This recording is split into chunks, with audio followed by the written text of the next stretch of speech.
Right, we are live. Hey guys, how's it going? Welcome back to the QLS channel. We are back for another match of Super Rugby Pacific, the first of 3 games that are taking place today, and it will be the Highlanders going head-to-head with the Fijian Drua. Now, Fijian Drua already this season got the same amount of victories as they had throughout the whole of last season, their debut season that was. And they've only played 4 games, so it is promising at the moment for Fiji. Highlanders, a little bit more of a 50-50 at the moment. They have been struggling at the start of the season. It seems like they're one big game away from being able to gel, but it does seem like it is just going to take them that little bit longer to be able to find their momentum. But we have got Claz Memes in the chat.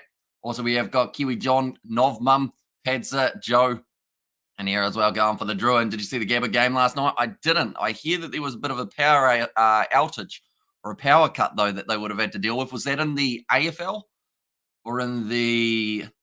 I think it would have been the AFL, wouldn't it, rather than the NRL? But looking through at the lineup that the Highlanders have gone with for this matchup, it will be Ethan de Groot, Lenny Apisai, and Jermaine Ainsley as the front row. Pari Parkinson slotting in as one of the locks alongside Josh Dixon as a locking duo teammate. Withy at 6, Harmon at 7, and then Renton slotted at number 8. Good combination there at 9-10 with Mitch Hunt and Aaron Smith. Thomas Umaga Jensen, one of the standout players for the Highlanders, not too long ago. I believe that was last week. In fact, they've made some changes. I've just seen that that's a little bit of a change. Actually, at number 12, rather than Thomas Umaga Jensen, it is actually going to be Tahiwi who will be slotting in there. So we'll just quickly have a look through at their lineup as well. I do see that they've got Pyre on the outside rather than...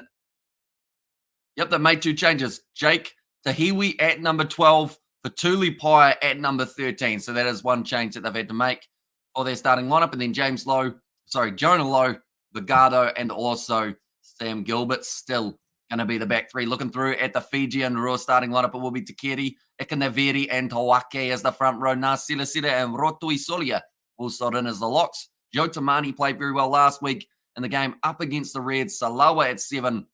And Meri Diriarangi making his return last week. Now getting his opportunity at number 8. Frank Lamani there at 9 with Valentini. Big opportunity for the youngster to get the start at 10. Ravovo and Vota, the midfield. And then Rukuru, Masi, and also Ravatamara there at number 15 for the Fijian Drua. Looking through at the benches, a lot of talent here. Light blew up, says Xavier, for that one. So, yeah, not what you want when you're watching a game of sport. So there to be some sort of power outage or anything along those lines. Togi Otama, Tanakai Vata, Mira, they've got a lot of good options here for the Fijian Drua, whereas for the Highlanders, you'd say that forwards-wise, they've got some real talent in there. Fakatava, a great option, but whether or not, with those other injuries that they've had, the likes of now Tahiwi, he will be in the starting lineup, so that changes things a little bit. Will they be a little bit light who they've got coming off that Highlanders bench a little bit later on in the match? And how do you even say those names? I get like 4. A lot of practice. That's the best way of describing it. Like, I have spent hours and hours looking at these Fijian names, looking at how to pronounce them. So some of them still don't quite roll off the tongue the way that I want them to, but we're getting closer for a majority of them. But yeah, it's just repetition, really. You just look at them, then you got to say them, then you got to look at them again, and then eventually they start sounding slightly Fijian, and that's how you know you're getting close. They are just showing the Fijian Drua. They were able to get themselves the massive victory over the Crusaders. Lost narrowly to the Reds last week, 27 points to 24. They'll be looking to get back in the winning column, though, for this match. And they may just be able to do it.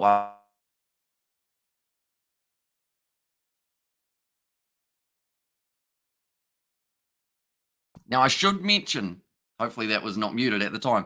Hopefully, the Fijian Drua can do what they did last week, which was create 19 line break opportunities for themselves with the defenders beating them. They were doing absolutely brilliantly at times throughout that game up against the Reds. I think they got very unlucky in the end not to be able to get that final chance that they needed. See the array of fruit on the table there. I feel like as a rugby player, you get quite a few good snacks. I see those old-fashioned nut bars as well that you used to have back at school. Now, Fijians getting ready to go for this exciting match. The Highlanders actually just out on the field waiting. It was muted, says Xavier. And there, I was still actually talking while I was off to the side. That was probably my bad. I must have bumped the wire. while chatting away. I was just reaching down, adjusting one of the lights. I was out to the side.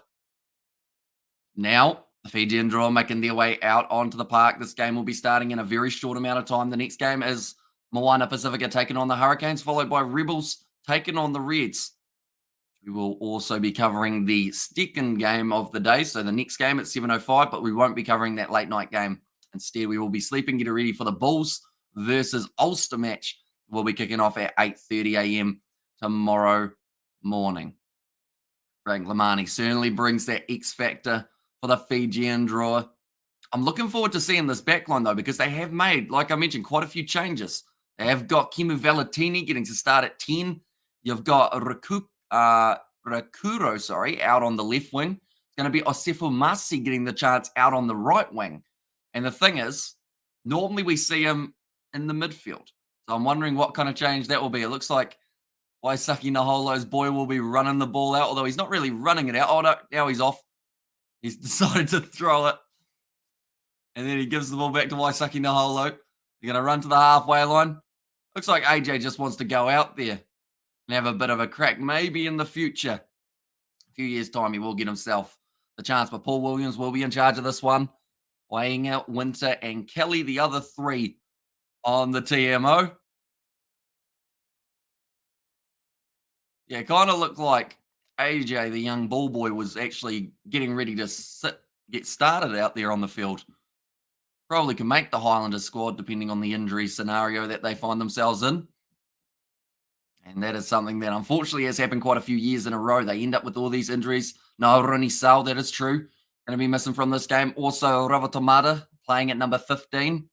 Whereas I think his preferred position is that right wing when he gets a little bit more space or a little bit more one-on-one, I guess I should say. He actually gets more space at fullback now with the chance, but it has been kicked off and it's nicely taken by the Fijian Drua. Now it's going to be Nasela Silla across Lamani. Is that a forward that just kicked that? No, it might have been Valetini. I thought for a second that they had just sent it downfield with their loose forward trio.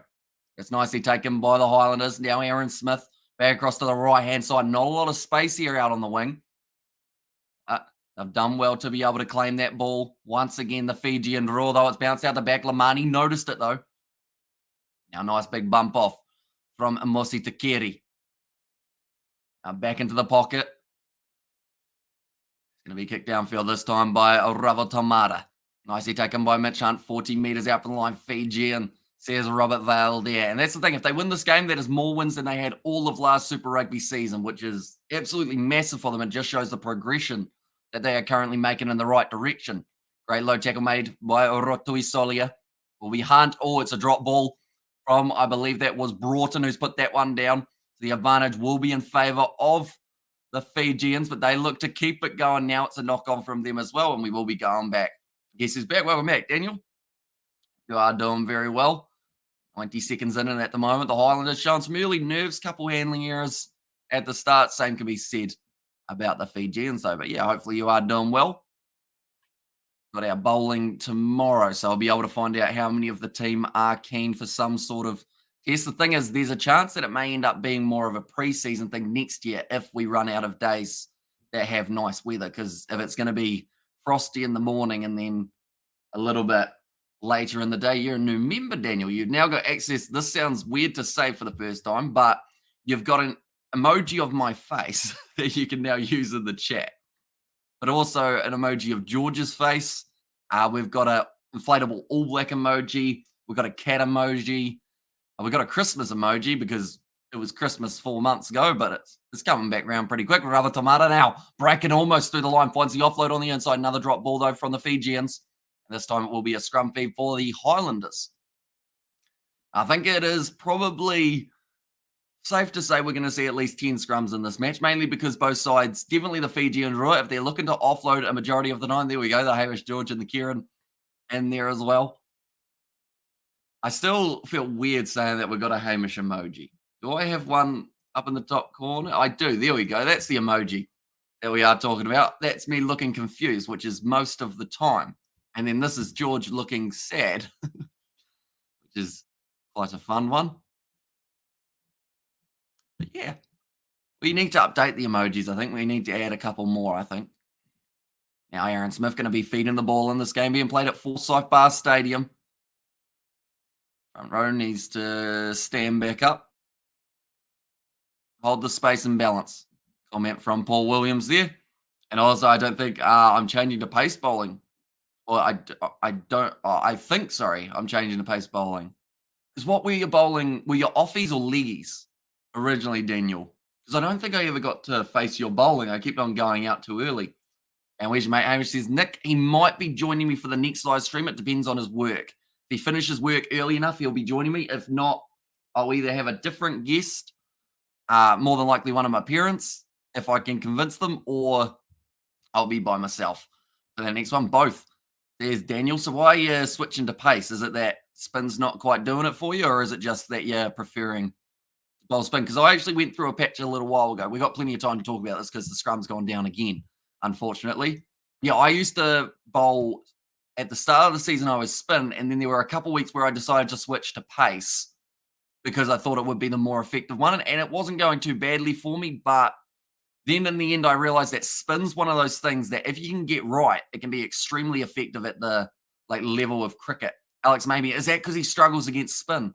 No, sorry, he's actually pace bowling, isn't he? Is that because he doesn't like playing spin though? So he's decided to make you switch so that he doesn't have to face you as much. The referee's had enough of those scrums going down. That was the third time in a row, so it is now going to be the penalty to the Highlanders. They say Tawaka has been penalised, but Justin Marshall doesn't think so. And the Christmas, the Billy out, the George, the Hamish, the the Halloween. If I'm not wrong, all of these need to be updated. Says Padza. Yeah, there's a few that need updated, although my face still looks kind of similar. I'd do it with you, says Nick there. The only trouble is travel, isn't it? In terms of getting you to the couch. 5 minutes into this game, Highlanders will have themselves the line out. Hello, Hamish, says Darren. Welcome in, mate. You are doing well once again. It is going to be thrown in now for Lenny Apisai, starting hooker for the Highlanders. It's like there isn't a huge crowd there at the ground, which is a little bit disappointing for a Saturday afternoon game, but Fijians always seem to be able to bring that environment. Are you going to stream the Warriors game tomorrow? Sadly, it would overlap with the Blues versus Western Force game, but it also overlaps with me going to my cricket breakup, which we have got at the same time, unfortunately. He said trying the T20 to see how it goes. I got 2 for 15 off my 3. Says Daniel there. Was that in the first or the second game? In the end, I think it would have been the first game was. Oh, no, it might have been second game because your other brother got 3 wickets in a row, didn't he? He got a hat trick. I live in Dunedin. Says Nick there. And also afternoon, says Darren. Now it's going to be Valentini kicking it further down the park. Nicely taken by Mitch Hunt on the halfway line now, looking at back his pace down the right-hand side for Tulipaia. Added into the lineup extremely late for this matchup. A nice run from Bogado. Now, Pari Parkinson cross into the midfield for Tahiwi. Loose ball. They're going back again for, I believe this is going to be a forward pass. Another scrum. And by me saying we're going to have 10 scrums, I didn't mean in the first 10 minutes, but that seems like that might just be what we end up having. Black Cats are right now playing Sri Lanka in the first ODI. They are. I did see that they were 4 down for about 200 or so. I think it was. And when I had last seen it, it was when Latham just went out. Yeah. Hopefully they get a decent enough total. Yeah, just a forward pass, unfortunately, from Sam Withy, who was disappointed with it. Didn't get it to go backwards. But they are just showing Calavetti Ravovo. Dangerous option in that midfield. Okay, Ethan Groot. He's having quite a bit of a chat with the referee here, so I think that's about the scrums. They're trying to work out the best way of doing it. Are your bets on this game? If I was a betting man, which I'm not because I lose money, that's the key that you should hear from that sentence, because that means whatever I say is probably not correct. I think, to be honest, the Highlanders should win. Not because the Fijian Drua are easy beats, but because it's at home in Dunedin. And if there's ever a time for the Highlanders to try and get themselves back on track, it kind of has to be now, or else they'll always be playing catch up and never quite get into that top 8. So I'd say that if it was based off who really needs this victory, you'd say the Highlanders. But the thing is, Fiji and Drua, they need this victory too. If they win this, they've had more victories this year than they did have last year. And I think if Fiji win it, they're going to win it by probably 7 or less. If the Highlanders win, I think it could be by more than 10, but only just maybe about 10 to 15. There we go. Those are the margins. New Zealand 182. Sorry, it must have been a 150 that I saw them at. 182 for 5 after 33.4. There's Xavier. Right, so they've just said that Hugh Renton didn't actually make it through the warm-up. So he had a bit of an injury, and also Thomas Umaga Jensen taken out late. They won in New Zealand 182 for 5 after 35. Hopefully they do. Oh, another penalty goes the way of the Fijians this time. Looks like Lamani wanted to take the quick tap, but won't be able to in the end. Instead, now they will kick this one for the touchline, I would think anyway. But sometimes with Fiji, no, they will go for the touchline. I was going to say sometimes they just wait a little bit longer and then tap it anyway. See how it ends up going. Now, Kimu Valentini. I've just mentioned the older brother of Rob, and one ball left. There's Pads Ablaze, and also we get the Yosei Samuel Sports in there as well. First start for the Fijian Drua. In this matchup, what have I missed? About 6 scrums. That's about all at this stage, but this is going to be the first real attacking chance for the Fijian Drua. Now Lamani going back across, big shot put in on Apisalumi Vota. And Lamani looks to the right-hand side. Not a lot of space to work down this near side, but Salawa manages to make a couple extra meters before being dragged down by Pari Parkinson. Now Ikanaveri moves forward, although almost on the ball there. Thought he had a decent chance of turning it over there. Broughton now. Lamani gets it short side again. Going off to Dedialangi. It's great to see him back in this Fijian Drua side after a couple games. Mr. Wake now going. Oh, there was a knock on. It's going to be another scrum. There's going to be a lot of those in this match by the looks of it. And a 20-all draw. There's Octo Dad there. And also we have got the Samuel Sports who? Yeah, for the Highlanders. And the Highlanders suck. I think they've been unlucky, unfortunately, for them. They've come up against the 3 best sides, almost, you could say, in the competition in the first 3 rounds. They ended up having to play the Crusaders. They ended up having to play the Chiefs. And they also had to play... They play the Blues as well. So they've had some very tough games in their first few matchups. But I guess now they can try and build their momentum towards the final. Draw by 69. Says Pads Ablaze. That is quite the winning margin. They were able to do that, of course. Now the scrum feed for the Highlanders, 20 metres out from their own line. And it's wheeling around. That's going to be the penalty going the way of the Highlanders, though. Illegal wheeling from the Fijian Drua. Pushing, or front row angling in, I believe, is what they will call that one. I believe that was against Tawaki. And also a little bit against Salawa, who was helping with the change of direction.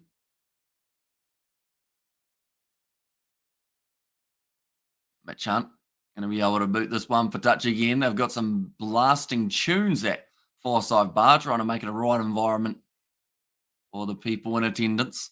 Good afternoon, the Kiwi Lad, says Blues Nate. Welcome in, mate. Hope you are doing very well. The zoo, once again, everyone is celebrating being at university. I think of that group of people, I would say 80% will not finish university, but it's all right because at least they're at the rugby. It's going to be nicely thrown in. Aaron Smith now going for that box kick. I don't know, high. Now low, not quite taking that one cleanly. Now going back across to the left comes Tamani. I predict the Highlanders 20, Fijian Drua 34. And evening, Kiwi Lads, just finished watching Matatu. How you doing? Says Spider-Meg. Doing very well. Little bit sleepy, but I feel like as we watch more rugby today, we will slowly wake ourselves back up after the early morning start. I actually went back to sleep after that Stormers Leinster game, seeing as I did edit till like 3 a.m., which was a silly thing to do because then I only got like 3 hours sleep by the time I actually did decide to close my eyes. It's going to be knocked on from Ethan de Groot. Now, Talaviti Ravovo breaking about 4 tackles in a row, goes off to Lamani, who's dragged down by his opposite number. Aaron Smith, that was in through the side of the breakdown for the Highlanders. Ethan de Groot having a bit of a push and a shove there with Dedialangi. He's not happy, but I feel like the one who shouldn't be happy is the Fijian Drua because Ethan de Groot joined the breakdown from their side. He's probably dodged a bit of a bullet there. And yep, up the Stormers, says Blues Nate. Well, I think it might be because there is an injury for Tahiwi that he might have pushed him around a little bit, perhaps. I think his ankle might be a bit awkward, maybe a bit injured. What happens here? So Tahiwi makes the tackle, drags him down. He does fall awkwardly, and that looks like it's going to be a painful one. Like they said, there was no malice in it. It's just the way that he ended up falling, unfortunately. He ended up getting dragged down. And to be fair, Ravovo slightly probably pulled out of that more than he would have had he not ended up getting that ankle twisted. So I feel like Ethan de Groot didn't have too much to be angry about.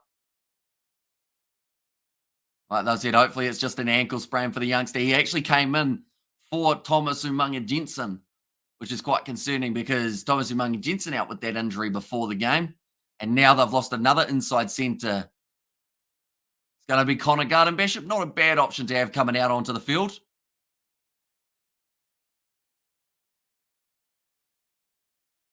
Justin Marshall asking whether or not Jeff Wilson's got his boots on him. Good morning from Cape Town, Kiwi lad, says Christian. Welcome in, mate.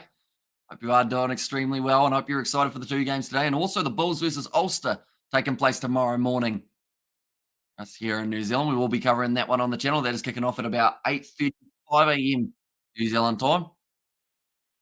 Right, we've got another scrum. 12 minutes into this game. A little bit stagnant at the moment between these two sides for the first 12 or so minutes. Quite a feeling out process.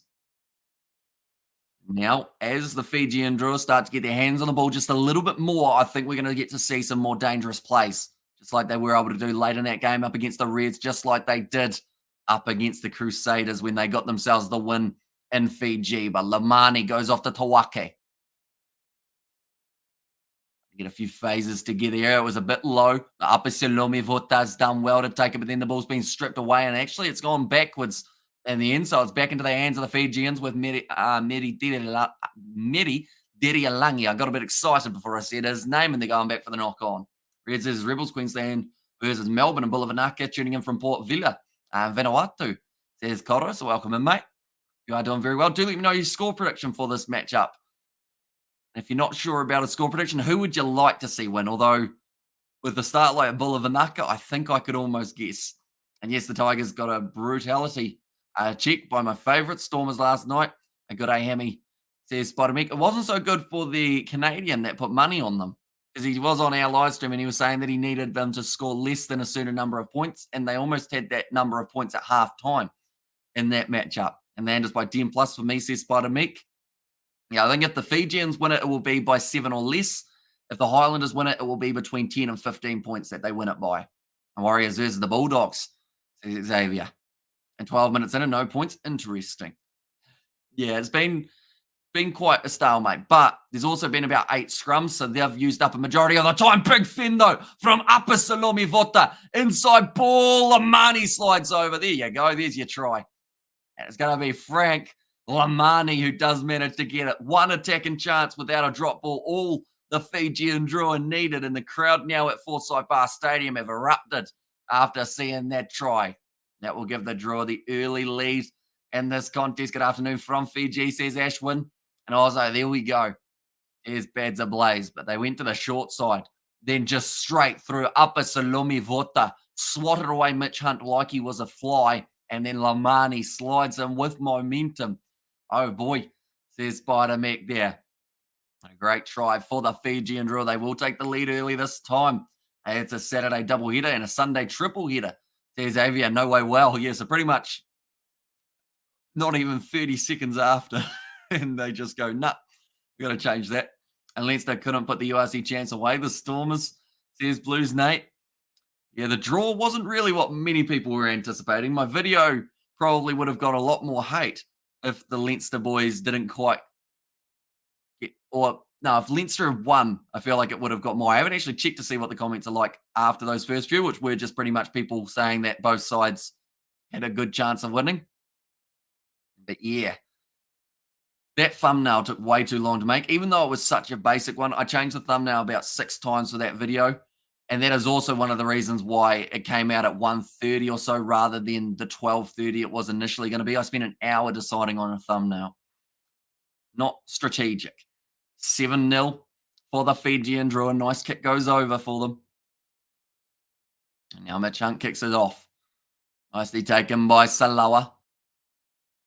Looks like it will be Frank Lamani, partially charged by Aaron Smith. Saw the kick coming from a mile away. Decided he needed to make the most of it and try and charge it, keep it inside of the territory of the Drua. Here comes Ethan de Groot. Tackled hard. Oh, Salawa almost managed to get over the ball and get the turnover. There go the Drua, go supporting from Fiji. There's Ashwin there going to the short side now. The Fatuli Paya. He's a player I certainly don't want to see get injured. Of course, you don't want to see any player get injured, but he was one who looked like an exciting prospect for the Highlanders in their preseason game. Great short ball now. Here comes Broughton. Offloads to Sam Gilbert, but yeah, then he got injured for the whole season, and we never got to see him. Now going to be back across to the left-hand side. Jermaine Ainsley carves through. There's another try.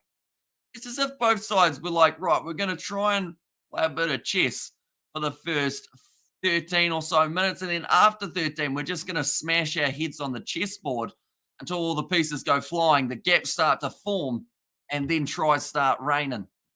Second try in approximately 3 minutes. That's how you do it, isn't it? And prediction for the Cowboys versus Titans. Cowboys should win, but it's going to be hard to say. At the moment in the NRL, a few of those underdog sides have actually been going pretty decently. And I was like, there, true boss.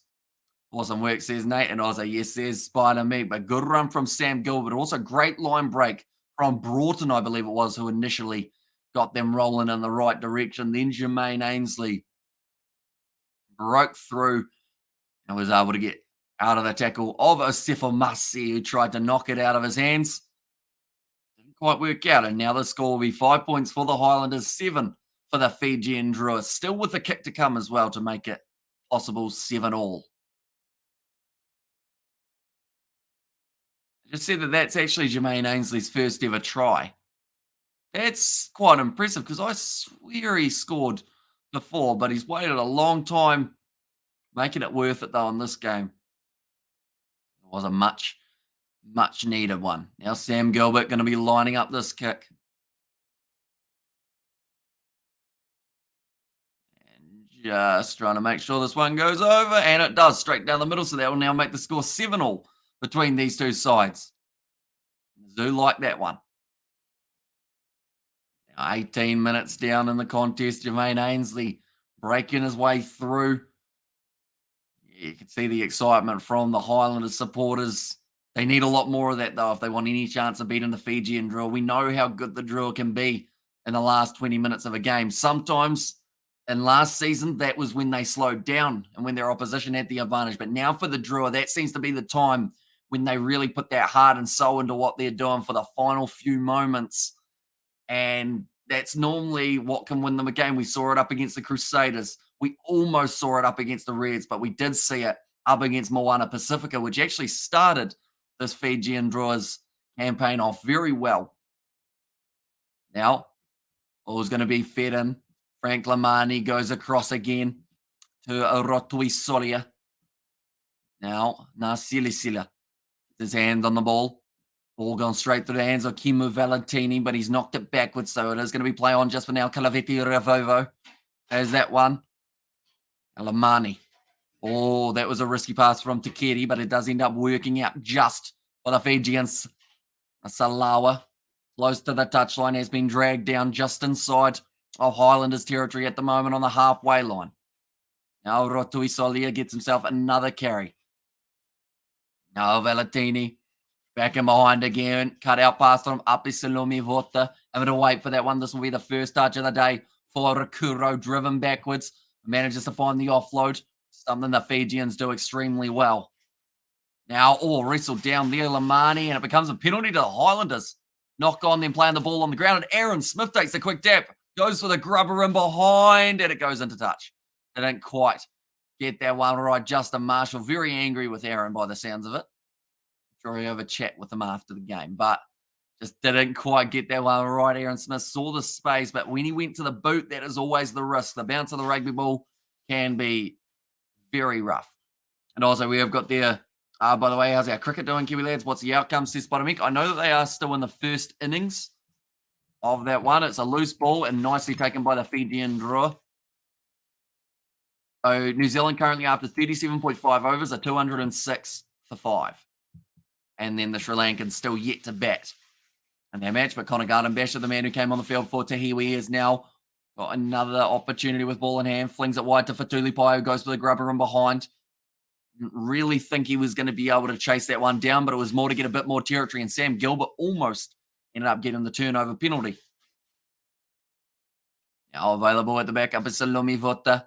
Goes off to Nasilisila. In fact, sorry, that time it was Rotuili Solia. Now stolen the breakdown. Aaron Smith goes off to Lenny Apisai.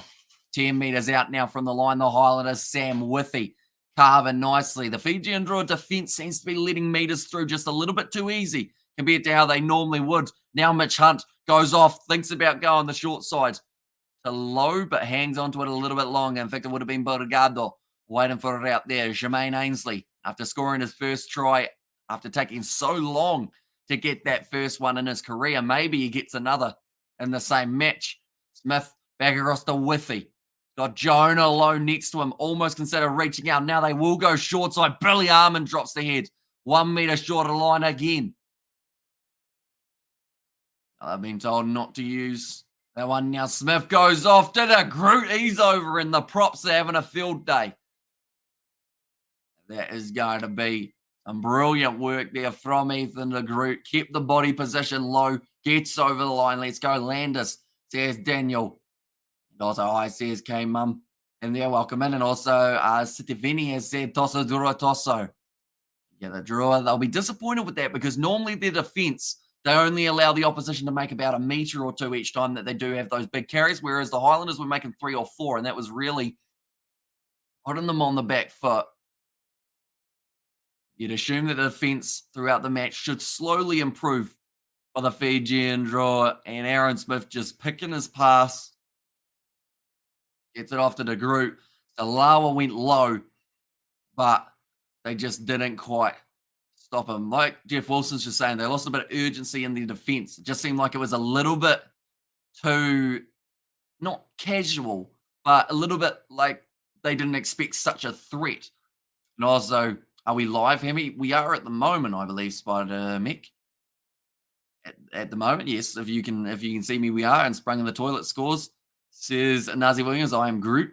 Says Blues Nato, Tosso Drua. Says Tomasi, the Highlanders getting into the rhythm. And it had to happen eventually for them throughout the Super Rugby season. They've been taking on some very tough opposition. The Fijian Drua, a tough side as well. But the Highlanders may find themselves with a little bit more territory throughout this game compared to some of their other matches, and that may benefit them drastically. Because rather than constantly being on that back foot, they may find themselves a few turnovers in the breakdown, get a little bit more carrying. But the Drua are not out of this game by any means of the word yet. 14 points to 7 in favour of the Highlanders. It's going to be kicked off short and racing after that one, the Fijian Drua. That is the assertion or the slightly more aggressive nature we need to see from the Drua. They managed to retain their own kickoff by sending one of their massive loose forwards charging forward at 1,000 miles an hour and slapping it back. Now they've got the ball just outside of the 22. It's as if that try is the wake-up that Fiji were looking for, and now it looks like they're a whole different beast. The Highlanders going to have to make sure that the defence is extremely solid. Now Lamani goes across to Valentini. Big bump off of Broughton. Does manage to get him down in the end. Now Lamani, drop ball though from Ratui Solia. Looks like he's struggling a little bit. I think he's got a knee injury of some sort because he didn't look like he was running onto that ball too nicely. Knocked on by Mitch Hunt. So we'll go back and we'll have our first scrum in the last 10 minutes or so. Did have about 5 in that first 10 minutes. Had a quiet patch and now we are back. So a bit of scrummaging. Right, so they may end up just having a wee look here. See what has happened to Rotui Solia's knee. Did seem to be somewhere around that knee/ankle region. Hopefully he is going to be okay. The last thing that both of these sides want are injuries throughout this game. We have actually already seen one for the Highlanders. Who we got for tomorrow's game, Blues of the Force? I think the Blues should win it. But the Force are one of those sides as well that are due a win. And they've been looking for it for a while. They have got themselves, I believe, 1 or 2 at the moment. I think they've got 2. and they won another one. And I just wonder how the score's gone up for about 10 seconds before you try or you go try. There's Spider Mech. It is because it's an automatic online scoreboard. So that's the only reason that it does update a little bit quickly. What I can do is try and manipulate the mouse a little bit so that it doesn't update for every once in a while. But we'll see what we can do. Try and not have spoilers, I guess, on the screen. But then saying that, I can't actually see the scoreboard to a certain extent. So that's kind of good as well in a way. It's just trying to get the timing right, I guess, for you guys as well. With he taking some deep breaths, getting ready for the scrum. It will be the Highlanders feed here. Like that. Currently, the Highlanders are favourites for this match, which was going to be expected. Now going. Broaden does have to use it, finds the offload to Aaron Smith, who now sells the dummy, finds the pass on the outside. Great hands from Connor Garden-Bishop, who goes for the kick in the inside. Didn't quite work out. I don't know why he kicked that. He had Aaron Smith with him. He also had the man out a little bit wider. I feel like a little bit more awareness there could have gone a long way for the Highlanders attack. Now Lamani goes across. And to be honest, what's working for them is that stock standard, hit it up with your forwards. Like, I think they're too busy trying to look for highlight real tries rather than looking for tries that could win them a game, which sounds harsh, but I think that's kind of the gist of it. Like those first two tries, you won't see them on any highlight reels unless Jermaine Ainsley, because it was his first try, but it's just more effective. So he went for that little chip in behind, and there were numbers there covering it.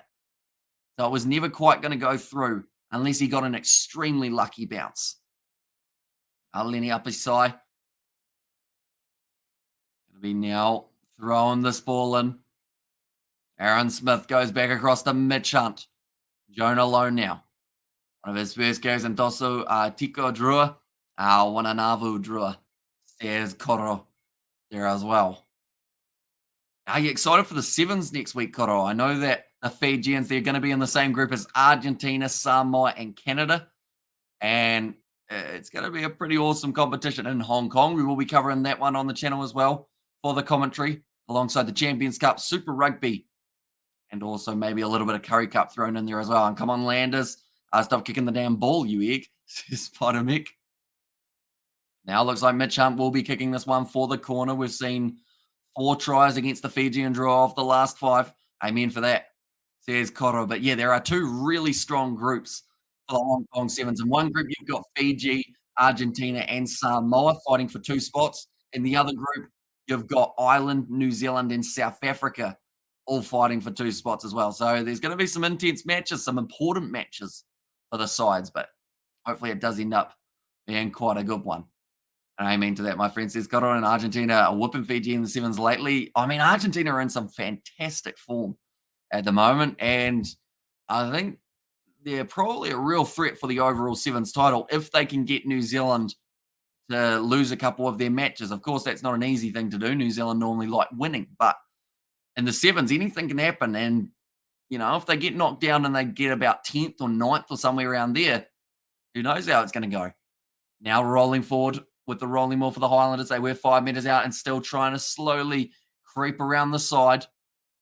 Looks like it is going to be available on the short side for Aaron Smith. All he needs to do is pass this ball off if he wants to. Although I think it was slightly stuck. Aaron Smith finds the offload back now. Big run up the middle. Reaches out. Scores the try. And Bergado does score the try for the Highlanders. That will be the 3rd of the match. And Aaron Smith, very happy with that one. Is the sevens next weekend? It certainly is. And then the weekend after that, we have also got the sevens thrown in there as well. At Martin Bergado does very well for himself there. Next says Pads of Blaze and also score time. Yes, says Christian. It was indeed. So where is Bergado and where does he come into the picture? He's nowhere to be seen now, but then he actually flies his way forward about a meter from the line and then sees the opportunity to charge, just stretches out, scores it. Okay, cool, says Hanoi. So yeah, we will have plenty of content coming out for those sevens. Question. We haven't done it in a while, but would you guys like to see me play a couple of the sevens games on Rugby Challenge 4? Because I think this week we should hopefully have a little bit more time for editing. So if that is something you guys do want to see, of me trying to play along as the Flying Fijians or play along as the Samoans, the Kiwis, do let me know. I will try my best to get a few of those ones filmed before we get too far towards the weekend, and we'll try and upload them maybe about 1 or 2 days before the weekend does get underway.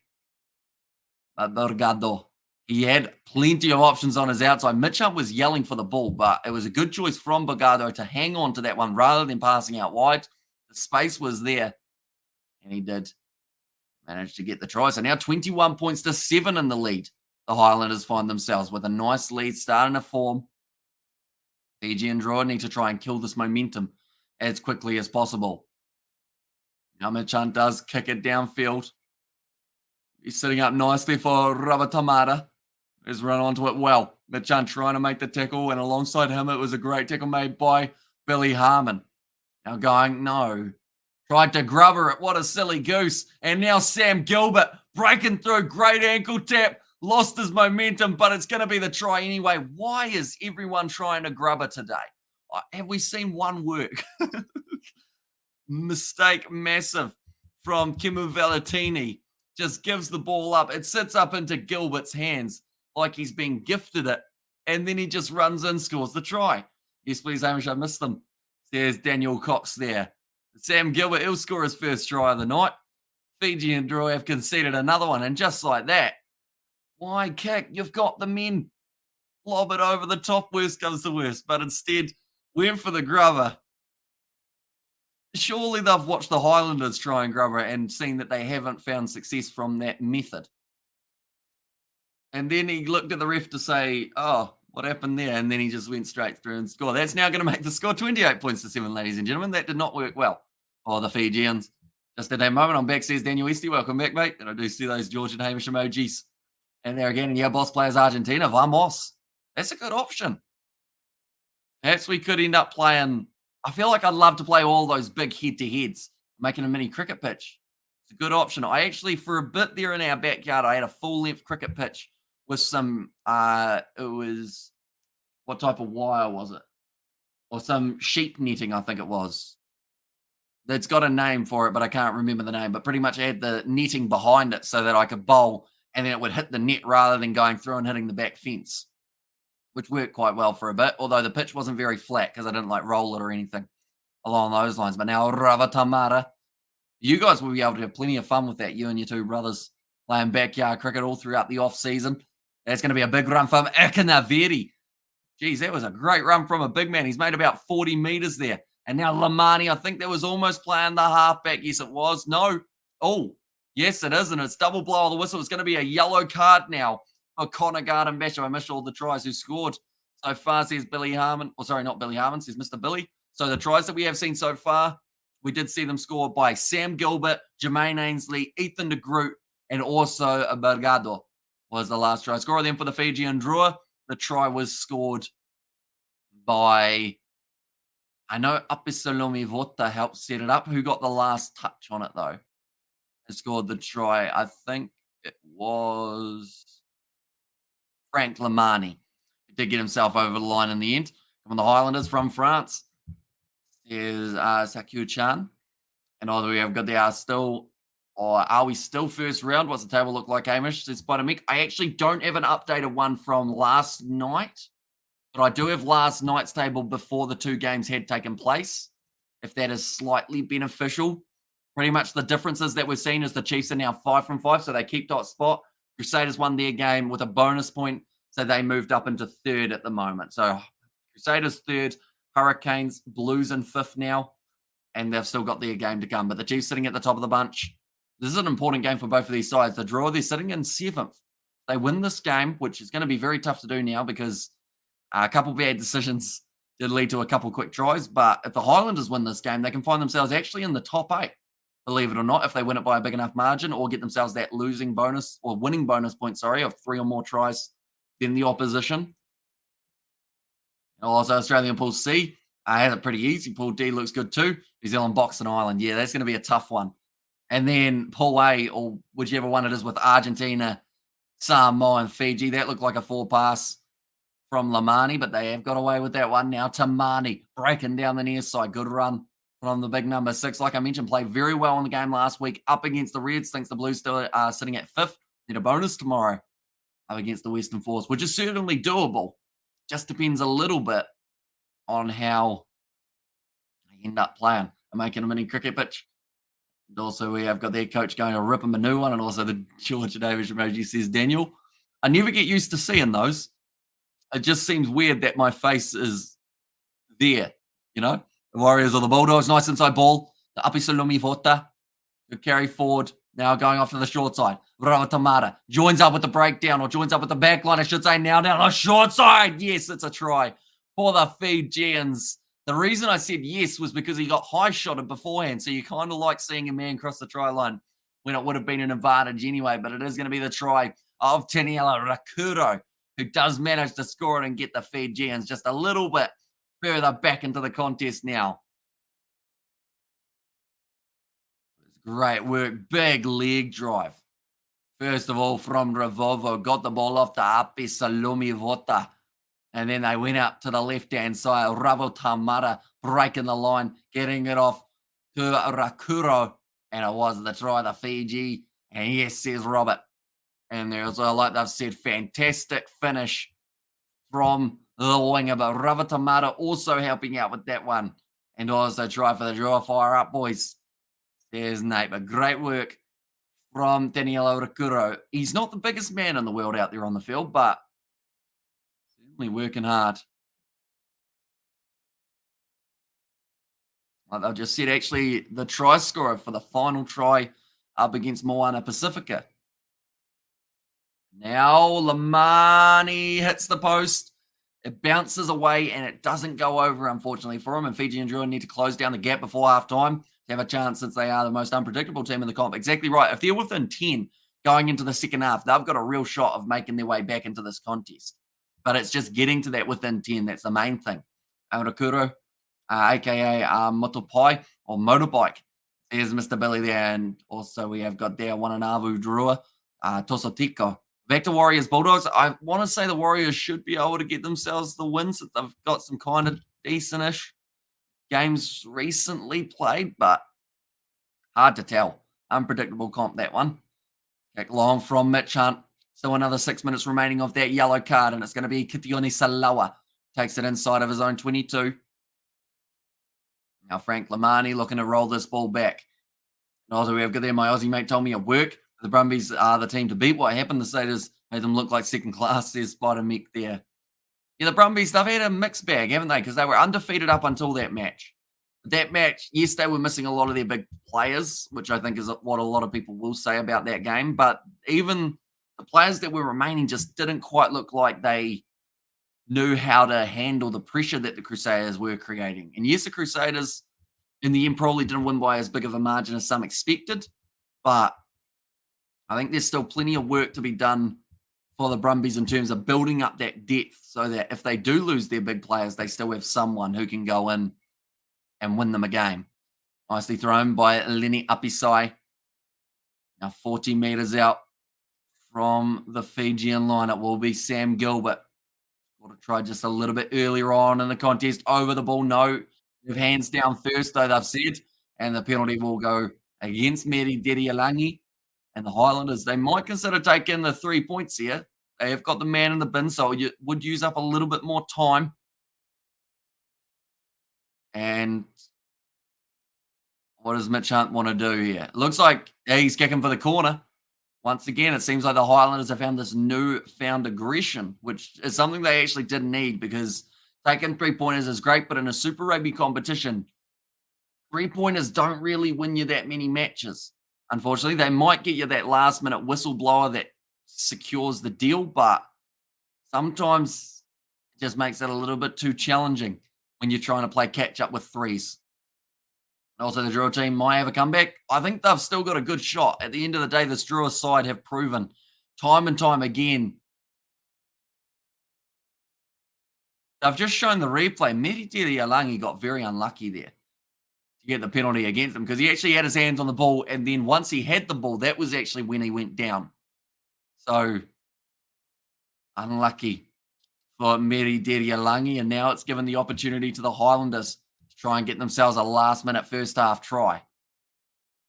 Paddy Parkinson got this ball at the back. He's going to be a very hard man to stop if they can't. Oh, it's going to be another advantage for the Highlanders now. Aaron Smith going off to Sam Gilbert. They're going to pass that one. Gilbert, he loves crashing the ball at the line.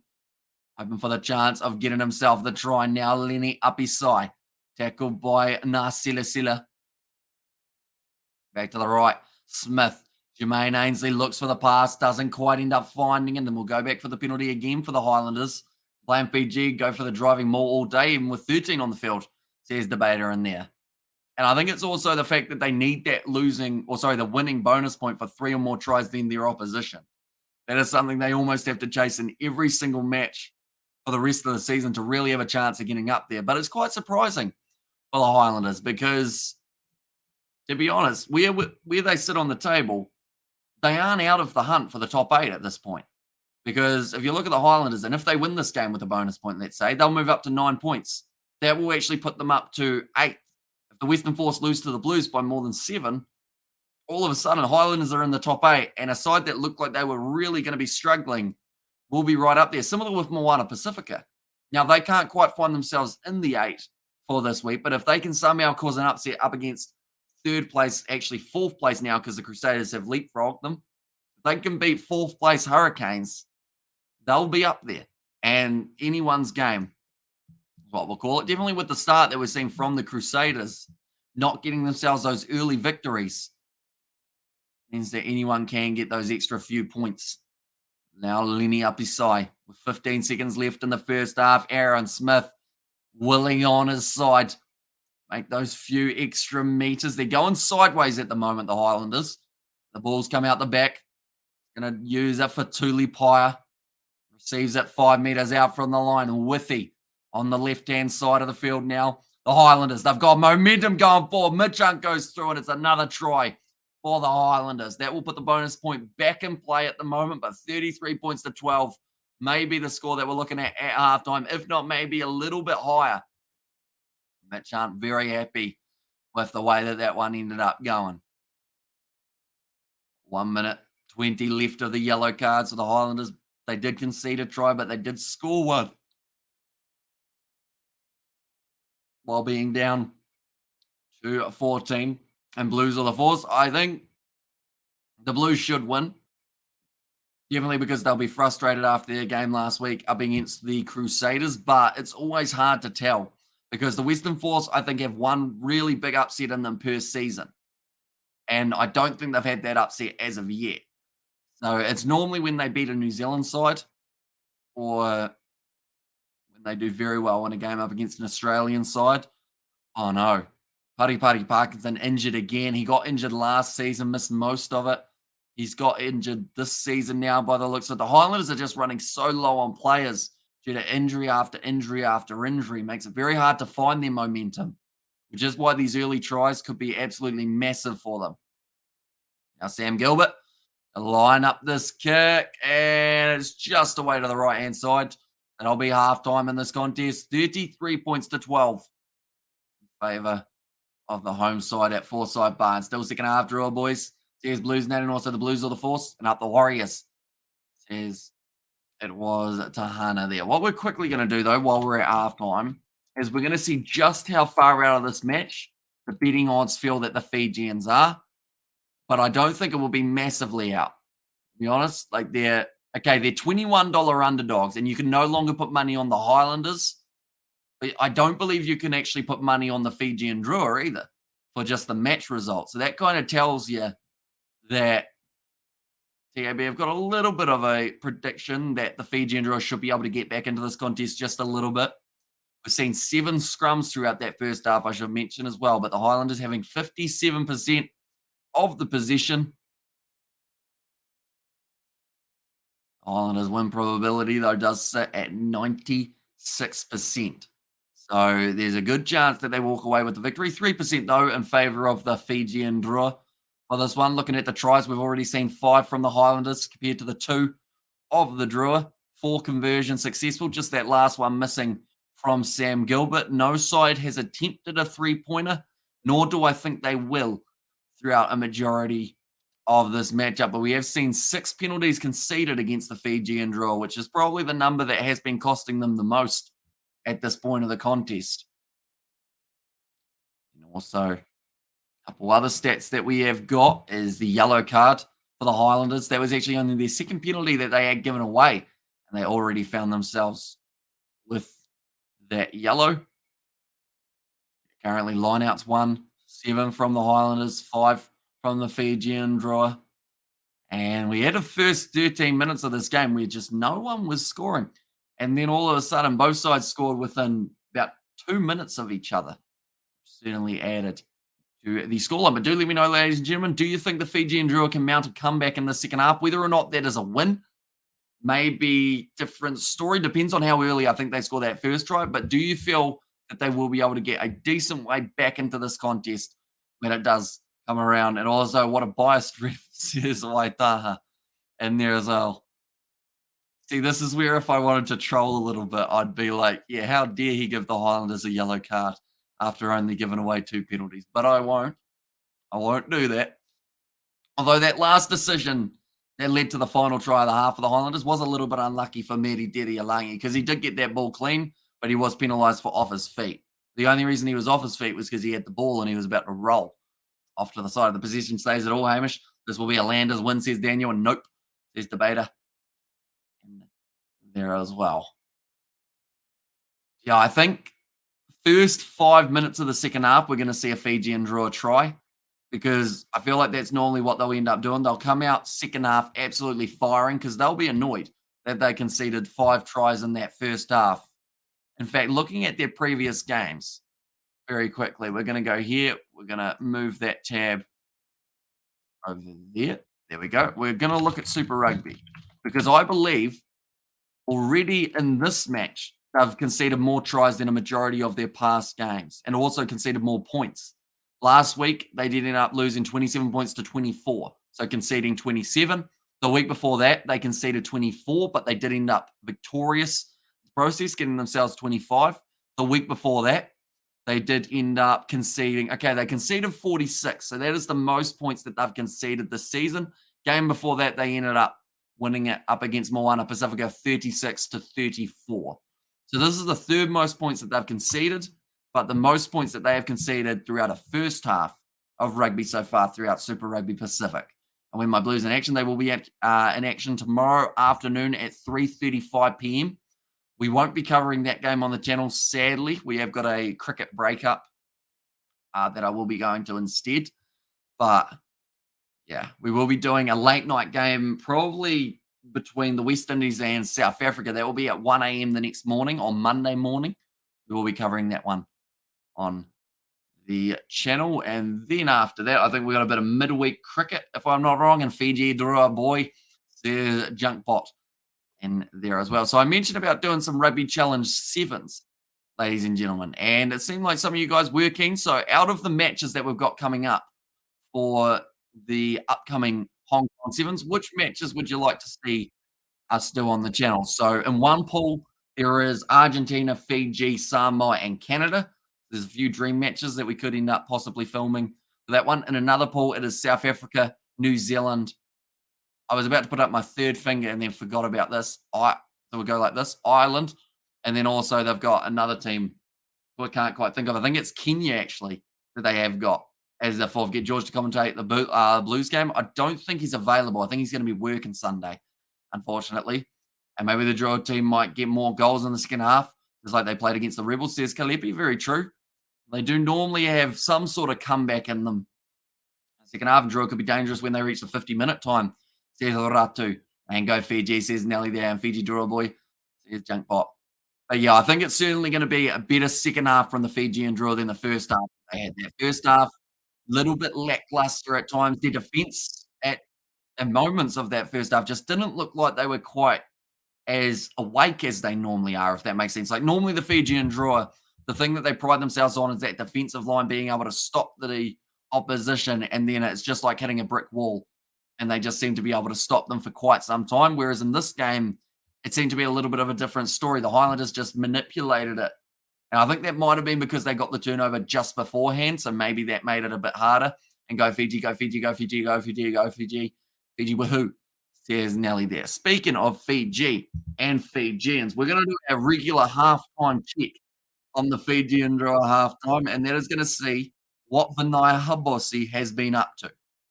Because he is a man that we've been watching closely ever since he made his debut for the Fijian Drua. Anyone who doesn't know why he's not playing this year, it is because he is at Racing 92 in France. They have hardly used him, which is why we check in every week to see if he's managed to get himself some game time, which hopefully he has. We're going to scroll down to find the top 14. I believe he's going to be playing tonight, if I'm not wrong. Or did he play yesterday? No, he's going to be playing in 1 day, 14 hours time, maybe, up against Stade Francais. Hopefully he gets the game. Last week he was playing up against Toulouse. Did he play that game? He did, Vinaya Habossi, and he did actually score the last try of that contest. So we're going to keep an eye on him. Anyone wondering, 44.3 overs down in the New Zealand game up against Sri Lanka. They are 8 wickets down, 240 runs. And if Blues win, will they go ahead of the Canes? Depends if the Canes also win, because currently the way that it sits, this isn't completely correct because the Crusaders are now in third. The Chiefs are still in first with a few more points on the board. But the way that it sits, if the Hurricanes win, the Blues cannot go ahead of them. If the Hurricanes lose to Moana Pacifica, then they certainly can. And Moana Pacifica, if they can win that game up against the Hurricanes with a bonus point somehow, which would be near impossible, to be honest. The Hurricanes, I think they're normally a side that keep it relatively close for a majority of the time, but they somehow won that game by a decent margin, and then the Rebels end up losing the game up against the Reds. The Moana Pacificans could actually find themselves sitting in probably 11th at the end of this round, which wouldn't be too bad. And I know, right? I'm pretty annoying. Okay, bye, says Nelly. And then the Fiji Drua can make it back in this game. Anything is possible in Super Rugby. Very true. Super Rugby is one of those competitions that no matter how much you think a game is set in stone, they somehow find a way of being able to pretty much completely change it. And the second half, bye, says Dana. We will see you later on, mate. I only remember Habossi because he tapped a Chiefs kickoff back into play, says Debater. Yeah, last year, breakout season for him, Vinaya Habossi. I think he got named in pretty much everyone's team of the tournament for the overall Super Rugby competition. He got himself a ridiculous number of tries. I can't remember how many it was. So what we're going to do is we're going to quickly go like this. We're going to get our Super Rugby statistics up. I've actually learned, anyone who wants advice, don't hurt this finger because you actually use it more than you think. Even though it's the weak finger and like no one really thinks, oh, I don't need that one. But yeah, you do. It's quite annoying.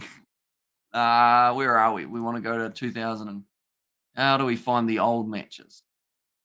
Teams and tickets, not quite. Results and fixtures. Super Rugby Pacific, there we go.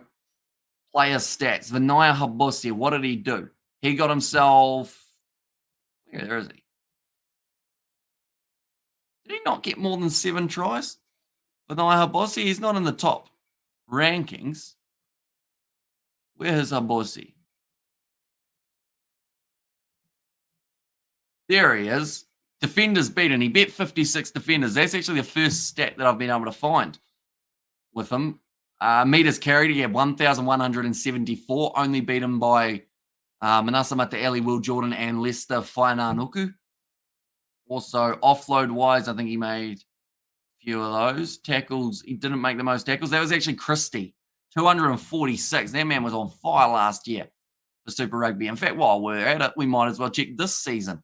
See who was sitting at the top of the tackling stats. And also we have got there the Hamish and the George from Daniel. And there as well for Fiji. For the people in the Highlanders game plan is going well. The Drua is missing the sledgehammer of Roni Sal. That's why the Drua are a bit late on their chance in the back line, says Ratu. And they've also had a bit of a reshuffle compared to what they had last week, including having Osefo Masi rather than having him in the midfield. He is starting out on the right wing. Also, Rakuro out on that left wing, having Valentini at 10 rather than Tete Tella. So currently, try-wise this season, Sean Stevenson sitting at the top of the bunch with 7, which is impressive because Whainānuku has got himself a double and a hat trick. He's sitting on 6. But Stevenson still finds himself just a little bit in the lead. We'll look at clean breaks. Sean Stevenson also at the top with Nankerval in second. Defenders beaten. Tamothi Tava Nawai sitting on 27 again. Dalia 23. Narawa for the Chiefs, sitting on 19.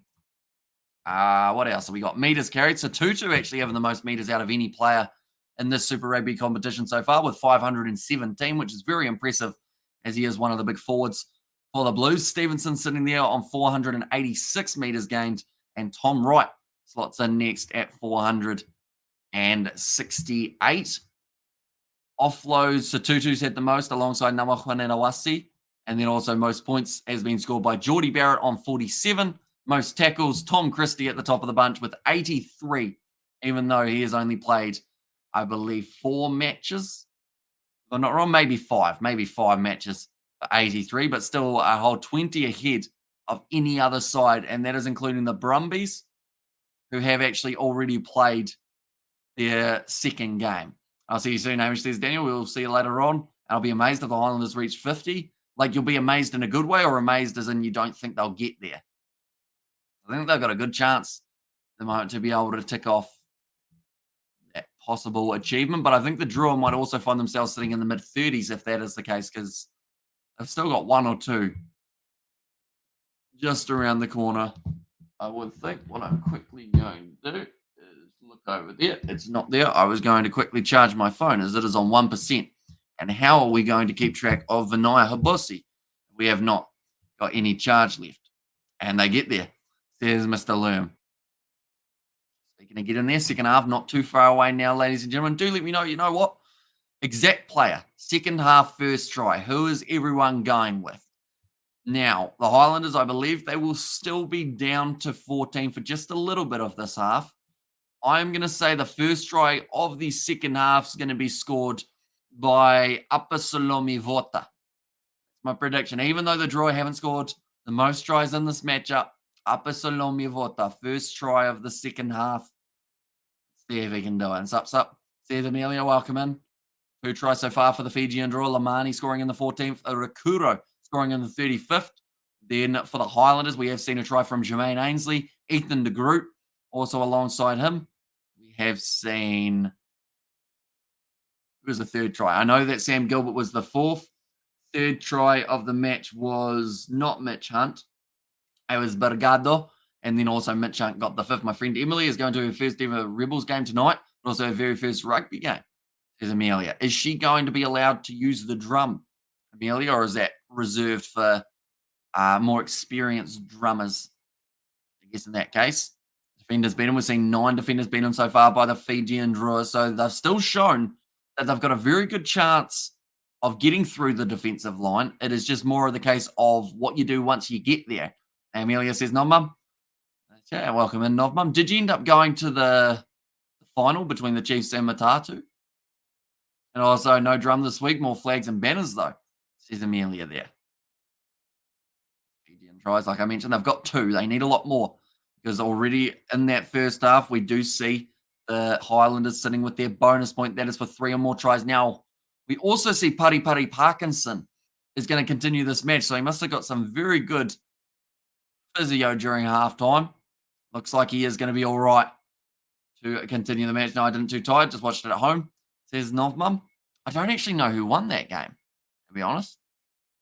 I'm going to quickly have a look because there was also the under-20s Super Rugby that was going on as well. Right, Novmum? Hope you're well. Is that so, Hamish? My crystal ball said the Landers going to sprint away, I hope, says Spider Mick there. Yeah, be sure to get in your predictions for the first try scorer of the second half. It's now going to be kicked off, and we are now ready to go for another 40 minutes of rugby. Matatu won, did they? Was it a close game at least, or was it a one-sided affair for the match? I hope it was close. Yeah, haven't actually seen... Oh, very close. 33 points to 31. I've just seen, wow, about as close as you can get.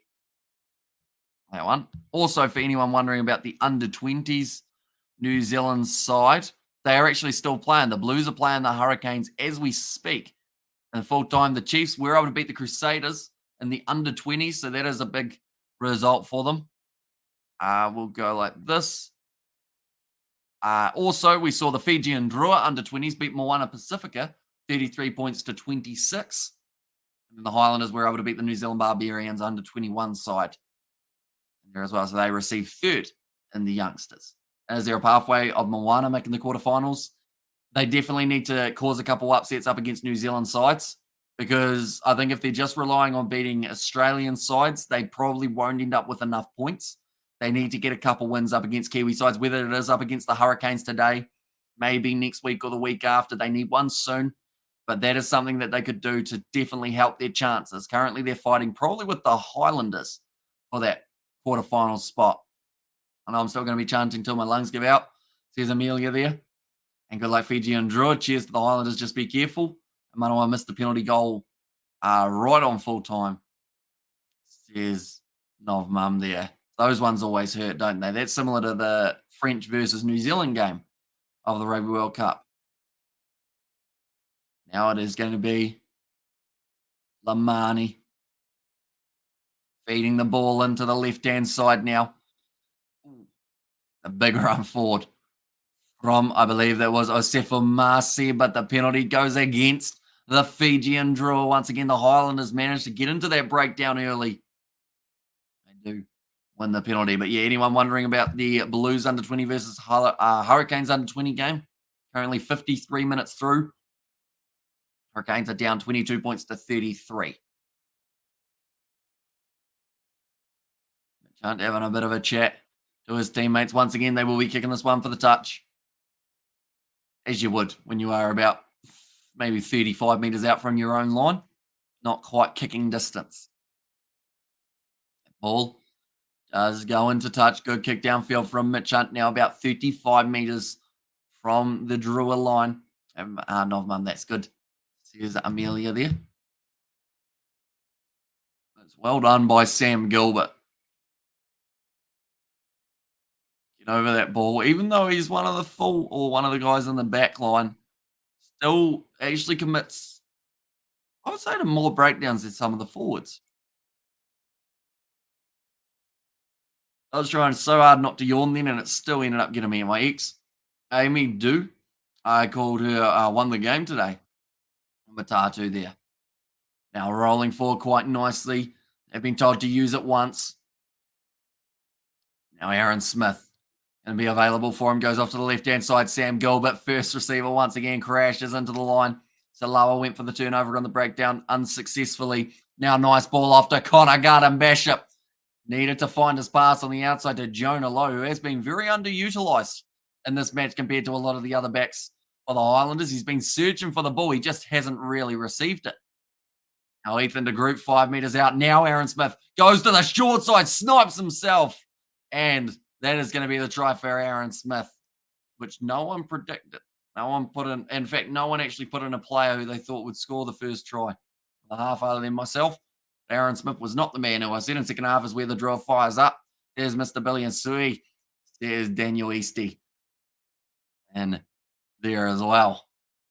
It's a nice wide cutout pass from Mitch Hunt. Then Connor Garden-Bishop didn't go out to Jonah Lowe. I think Jonah Lowe's touched the ball once in this match, if he's lucky.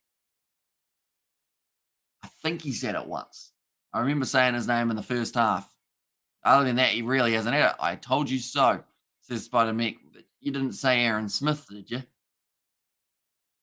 I said that the Lander's going to sprint away. I assume that's the one. And also, Lol says debater. Now, 45 minutes through this contest, 38 points to 12.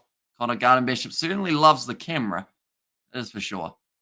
See Billy Burns not playing, Shannon Frizzell, Andrew Machaleo, Jonah Nariki, Thomas Umunga, Jensen, Aidan Johnson, Scott Gregory, all these players sitting on the sidelines. Marty Banks waiting for their opportunity. James Arscott. I'm just going to list every single player that I see, although that is most of them. He's going to be kicked over, and that is going to make the score now just a little bit more in favour of the Highlanders. 40 points to 12. And my man's sprung in the scores again. Says Nazi Williams. He's never going to live that down, is he? Nazi Sui says, Daniel, I feel like I didn't quite put in the effort for the Sioux, did I? Now Tamani off the field. There's going to be for Meta. He's made his way now out there. They've gone short. I'm going to slap that one back, but it's gone straight into the hands of Sam Gilbert. It's almost kicked Lenny Apisai in the face there. It's final score prediction 60 for the Highlanders. And that will certainly help their points differential. Now Mitch Hunt kicks the ball downfield. And for this one to come down nicely, taken there by the number 23, Tete Teller, who's also now out on the park. I believe that would have been for Valentini. Ball gone high. Jonah Lowe. He's got it. Oh, he's kicked it away. But he had it for a second. And it's a decent kick downfield into the 22. Tete Teller goes back across to Ravatamata. You will boot that one down the middle once again. So the ball yet to go into touch. Flat pass off to Conagard and Bishop. Nice step. Tackled by Nasila Seal, a bit of accidental obstruction. And now will be the scrum for the Fijian Drua. Accidentally run into him just as scrum. I believe Conagard and Bishop went straight into Broughton. And also, is there a path that the Drua can go to the quarterfinal? Absolutely. They've got a very good chance of making it through because they currently sit here. They're in 7th. Now, at the end of this round, I would think they'll still be sitting maybe 7th or 8th worst comes to worst. And that is if either the Rebels get themselves the victory or the Force get themselves the victory. But the Fijian Drua, all they need to do is keep pretty much playing, not the way they're playing in this game. This game's been a little bit worse. But keep on getting themselves those close victories. Keep on adding up those points. All you need to be is in the top 8. And yes, they may find themselves going head to head with one of these top sides. But we've already seen that when push comes to shove, the Drua have got the potential.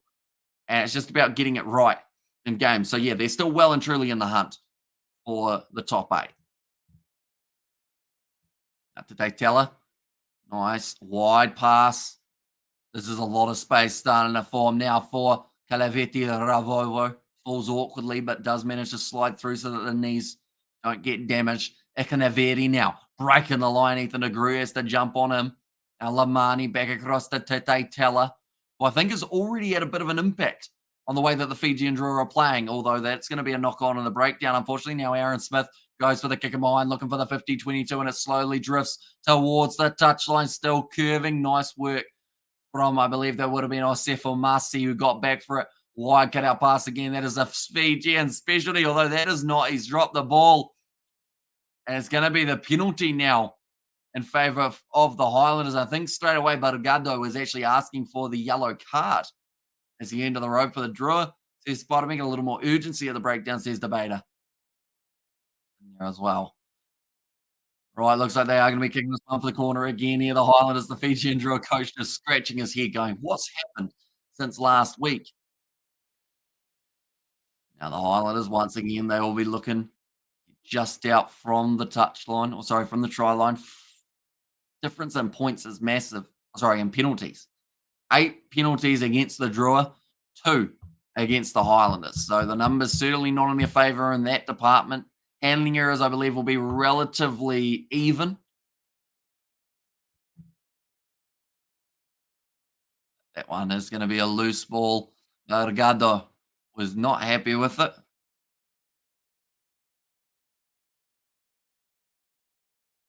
Right, Matty Tooney now out on the field. That is going to be for Takiri, who is now being replaced. Nicely taken by the Highlanders. It looked like almost the ball came free from Tucker. There is going to be the penalty advantage, though, in favour of the Highlanders. Could end up being a yellow card against the Fijian Drua if they're not careful. Machan nailed in that tackle. And also Bagado, rather than asking for the penalty for being tackled off the ball, maybe just get the ball. He's asking for the penalty. The referee's not listening to him, as he wouldn't. But they're going back for the penalty. Mitch Hunt, he got hit hard in the back there.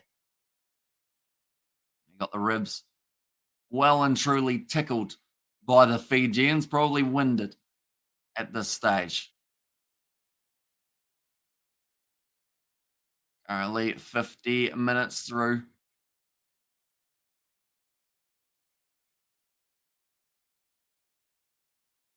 Okay.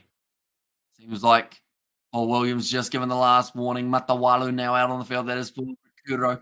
Man, he did score a little bit earlier on. Well, there's no way the Drua can come back from here on. The mountain too high to climb, says Spider-Mick. Looks like Mitch Hunt will be getting up, though, which is good.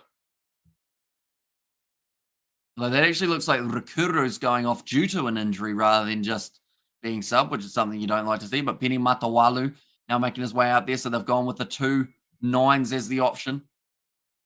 Delgado waiting for the ball out wide. High stairs came in there as well. Welcome in again. Penalty goes the way of the Highlanders. Going to be the scrum feed. Favour of the Highlanders. They might look to use Broughton here off the back. Mitch Hunt, I don't think he'll be too keen to be the first receiver here, unless it is just to get rid of that ball as soon as possible. Or else then maybe might end up going off the field. Oh, we'll go like this.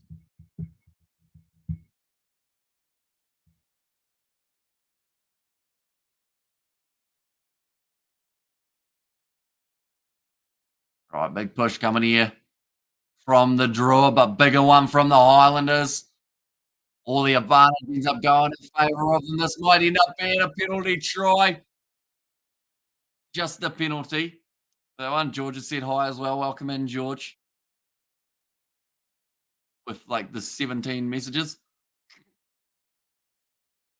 Now, and a bit of Bon Jovi. It's going to be another scrum. And what the says Spider Mick.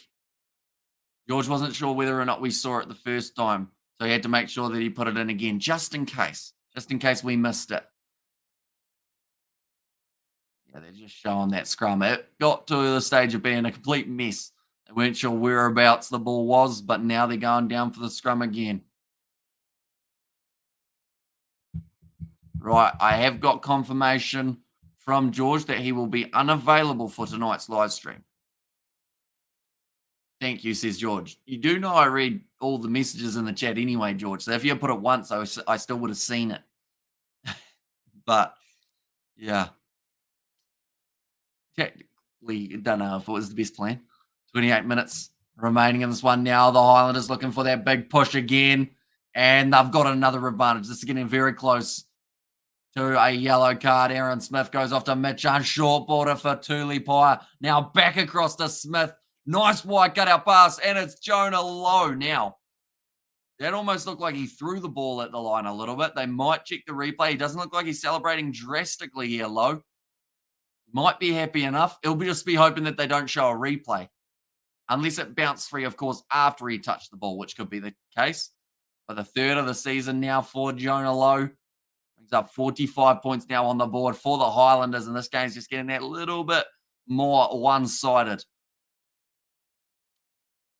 Once again, the scrum advantage. I think any more penalties from the Fijian Drua inside of their 22, they will end up more than likely going to the bin.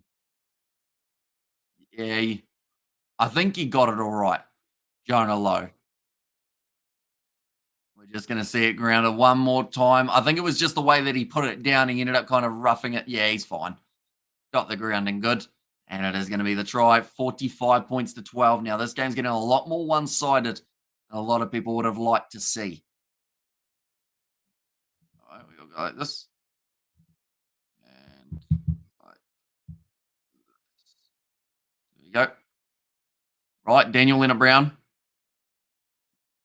making his way out onto the field for Ethan DeGroot. I see Putty Parkinson also now on the field. I see that Aaron Smith, too, has been taken off. Sam Gilbert hangs it out to the left-hand side, doesn't get it to come back round. Currently, the points differential in this one between the two sides is 33. So just to put that into numbers, other than, of course, 33, which is a number, 5 converted tries needed for the Fijian Drua to win this game. Now, 4 converted tries would get them within the 7. That would get them the bonus point. But even that seems like it's a mile away at the moment. Well, it's going to be tipped backwards, nicely taken by Daniel Leonard-Brown. Another advantage in favour of the Highlanders. In the group, like I mentioned, getting taken off the field for Daniel Leonard-Brown, who will be hoping to add just a little bit more power into that scrum. Also for Lau Whakatava now out there on the field. And looks like he's had a haircut since the last time we saw him in good crowd. There's Mr. Billy. It seems like there's a few Fijians in support of their side, which is very good to see. Lucky I didn't bet on Fiji today. Very lucky, Hanoi. It's that beauty of Super Rugby, always unpredictable. Looks like Tite Tella might have an injury here. He doesn't look like he's getting up too easily. Okay, he's good now. Knock on by Billy Harmon. And Now it's going to be a Fijian Drua scrum feed. Now this will not be too easy for the Fijian Drua here because more than likely they will get driven back with just a little bit. Another advantage. Yeesh. Yeah, there's been a lot of them throughout this matchup. And in some cases, you would say the Drua have been a bit unlucky, maybe about one or two of those penalties given, but a majority of them, it's just that lack of discipline that has been costing them big time. All right. Reply to George. Here we go. Now just talking to Aaron Smith after just coming off the field. Yeah, we won't have a George for that next live stream between Moana Pacific and the Hurricanes, unfortunately, but who knows, maybe I can organise another guest as a last minute one. But that next game, it is going to be kicking off at 7:05. I believe that is actually when we are starting our live stream as well. Now driven backwards there, the Fijian Drua. Going off to the left-hand side. Nice attack and run from Meri Derilangi. Back to the left-hand side again. Now Kitioni Salawa. Matawalu playing 9 for this one, but also still has Lamani out there on the field. So they've got a little bit of a quicker 9 and 10 combo, or 9 and 9 combo, I guess you could call it, because they've got two halfbacks both ready to go at any point in time. But Matawalu there, trapped in that breakdown. They're going back for the original penalty in their favour. My prediction has gone down the drain. I'm back. There's Xavier there. I mean, my prediction was the Highlanders would win by 10 to 15 if they won, or the Drua would win in a close fixture. That is anything but what we've had here. 33 points in favour of the Highlanders. We still beat the Crusaders. Says Lake Show, that is very true. But then the Crusaders bet the Highlanders. So does that mean in a weird triangle scenario, everyone's the same? Not really, no. It's a massive win for Fiji, though, up against the Crusaders. And it seems like that was the game that the Crusaders got quite annoyed about and then started firing in their next few games. But it is now going to be the youngster Miller making his way out onto the field for Mitch Hunt, who was nursing a little bit of an injury after getting smashed in the back by a flying Fijian, as you would, because, I mean, that would very much hurt. Now, Ikanaveri looking like he's about to go for the line-out throw. Line's back on. 23 minutes remaining. Now, Fiji, it's fair to say they probably can't win this game from here, but they can still score themselves a couple tries in this second half. Now starting to get the rolling maul. Going forward, 22 metres out. Nice work from the Drua with Meta at the front. It's actually looking very well set. The Highlanders starting to break down. Daniel Leonard-Brown is defending that rolling maul all by himself, but now does have the reinforcements coming in. This is great work from the Drua. Still marching this one forward. They may end up with a penalty advantage here soon if they're not careful. Now the ball, where's it ended up? It's ended up in a one-on-one. Now Billy Harmon. Release him is what the referee says. And they do eventually let the man go. Now the Drua 10 metres out from the line. Common on the Fijian Drua. Never give up until the dust settles. Win or lose, we are still proud of you, says Luke in there. Oh, come on, I believe that first one was. Yeah, they're getting close now. Ikanaveri bumping through Fakatava. If the ref is consistent, his hands were down first. He has not given the advantage in favour of the Drua. Now rolling out the back. Penny Matawalu off the Tite Teller. Stepping 1 metre out now as the Drua look to get themselves a little bit closer with a pick and go. Got a lot of men lying down on the left-hand side, so I don't believe they'll go that way. Instead, they almost have to go to the right. Note, they're all up now. Now Sila. Bumping off to the side, Penny Matawalu. Now looking to go to the big forwards. 1 metre out from the line. Highlanders do need to let their hands go there. Advantage. And it's a penalty try, or is it? No, it's just a try. The Fijian Drua get themselves down over the line. Damn, my battery only 10%, sorry. I just got to recharge. Can't keep that, bro. There's Spider-Mix, so we will see you later on, maybe for that Moana Pacifica versus Hurricanes game, which is only an hour away. But Tavera Ikanaveri has managed to score the try. This season's biggest thrashing is currently Red 71-20 against the Force. There's Xavier. Drua trying to close that gap just a little bit. Like I mentioned, they need 5 converted tries. If they somehow did that, that would be absolutely incredible. And I feel like that would just be, out of any side to do it, it would be a Fijian Drua thing to do, wouldn't it? But the kick is successful. Now making the score 19 points to 45. Still a large gap between these two sides, but slightly less of one now. 26 points difference between the two.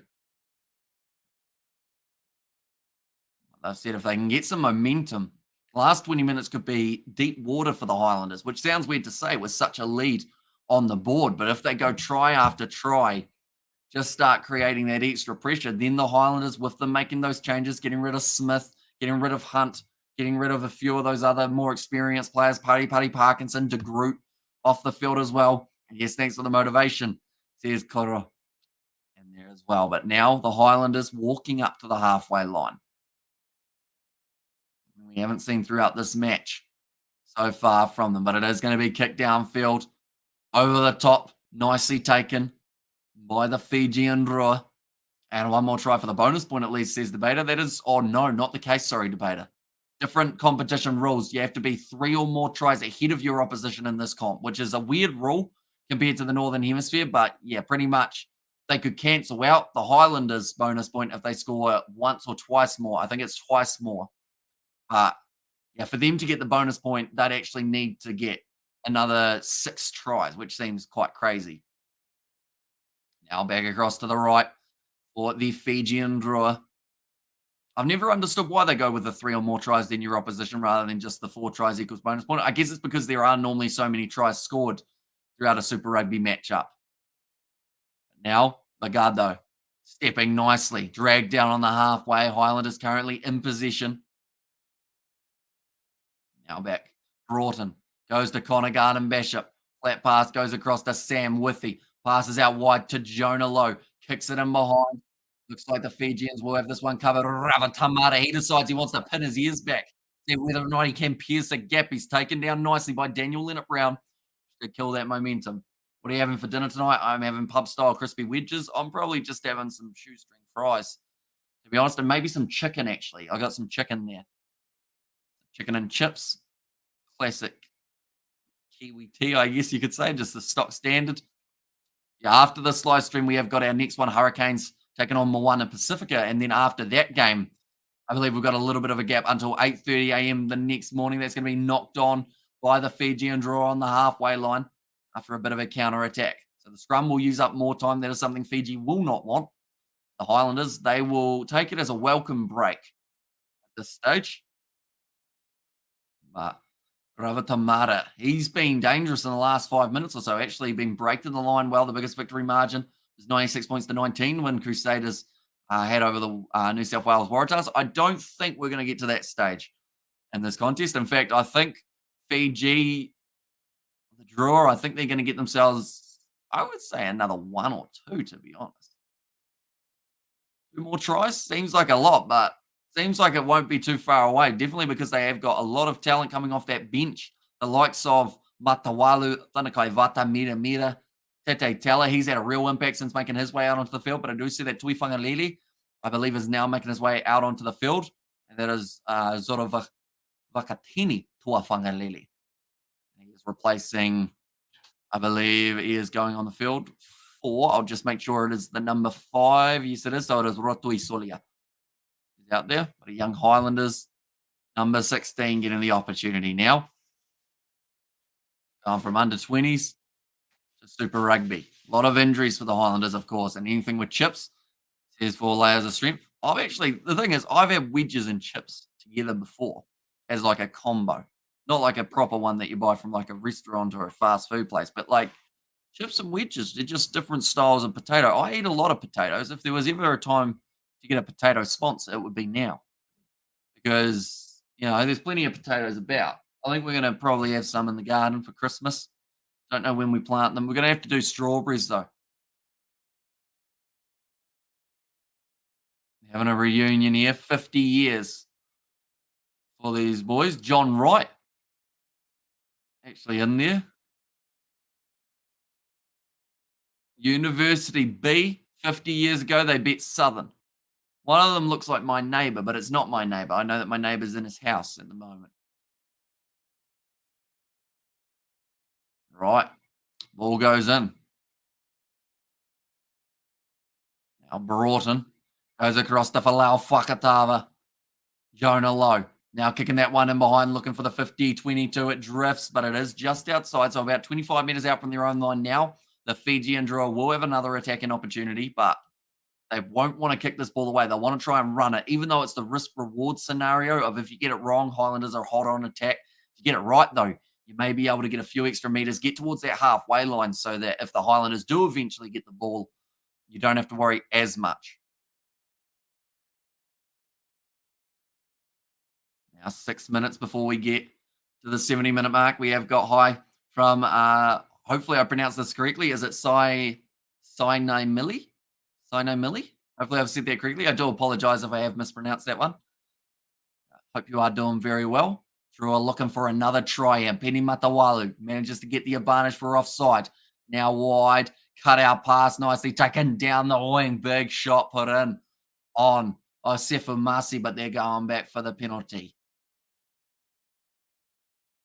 I'm going to flip a coin. Heads means that Fijian Drua are going to score a try before the 70th minute, so from 5.5.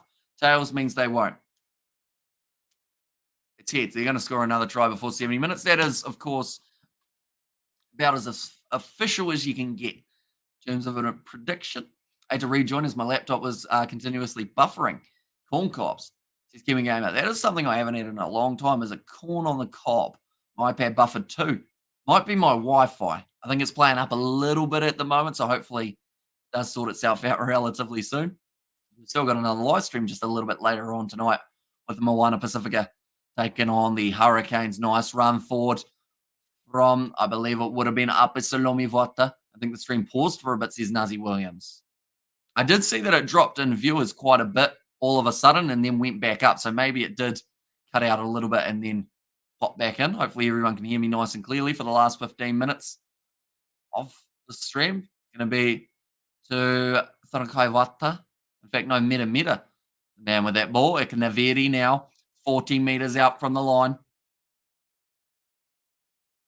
Matawalu goes off to the left-hand side. Goes into the hands of Dirialangi, the skipper. Right. Left Fiji just inching forward meter by meter as we sit, but now looking to use that back line. Nice attack and run from Upper Salomi Vota. We know he's always going to be running. I sent you the video. We gave a power outage on Discord if I didn't say that already. Says Xavier. Yeah, we'll have to give it a look. And yeah, I was buffering good now, says the beta. And I was like, yes, Fiji, hang in there. Don't lose hope. Says Luke. And at worst for the Fijians, or at best, I should say, they can probably cancel out that Highlanders bonus point, which in the long run will benefit them, although the penalty goes the way of the Highlanders. And the breakdown, Falau Fakatava does end up winning it for his side. Now this will use up a bit more time. Don't lose hope and Bulla. Hoping Fiji win. Going to need a miracle, says Sam. Yeah, it's going to be tough from here, but the exciting news with Super Rugby is if you don't win one week, you've got a week just around the corner. The next game will be up against the Rebels. That is a must-win, in my opinion. Up against this Rebels side, who are also relatively close to the bottom of the bunch. That game's going to be played at ANZ Stadium. So, you know, it should be a decent performance, hopefully, from the Drua in that contest. And then the week after that, they have got the Brumbies, which will be tough, but they've actually got a bye week before they get into their game up against the Brumbies. And then the game after that, they will be playing the Chiefs. And who knows, at that point, maybe the Chiefs still find themselves in the undefeated situation, or maybe by then we do see a little bit of a change of the table. Who knows? Super Rugby, anything can happen. Now it's going to be the advantage in favour of the Fijians for the knock-on. 2 knock-ons. So that is why they have to go for the scrum. And what have we got here? Says Neon. At the moment, a one-sided game, but still a bit of a chance.